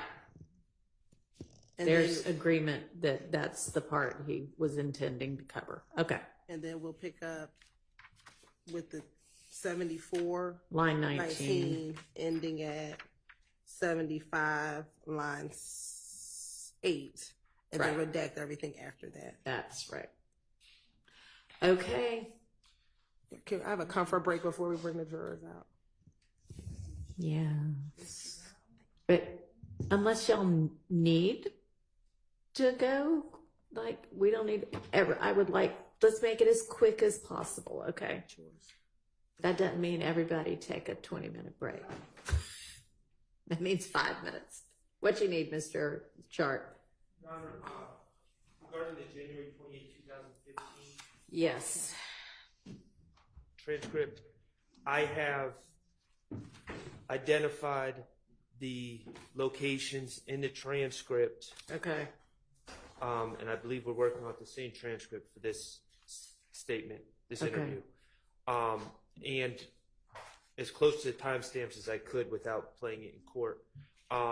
For 3 spots that were taken out that my understanding would be kept in regarding him, Mr. Copeland talking about possible people who killed Donovan Thomas, and then also the more precise location of the conversation about Trevante Turner and Rich Homie Kwan and Mr. Copeland in the barbershop. All right. So why don't we, your plan is to play this February 20th one. It'll take about an hour, maybe a little less. Then we'll take a break, and then y'all can either you can get with Miss Hilton at that time or with Miss Love in the meantime, but let Miss Hilton run to the restroom. All right.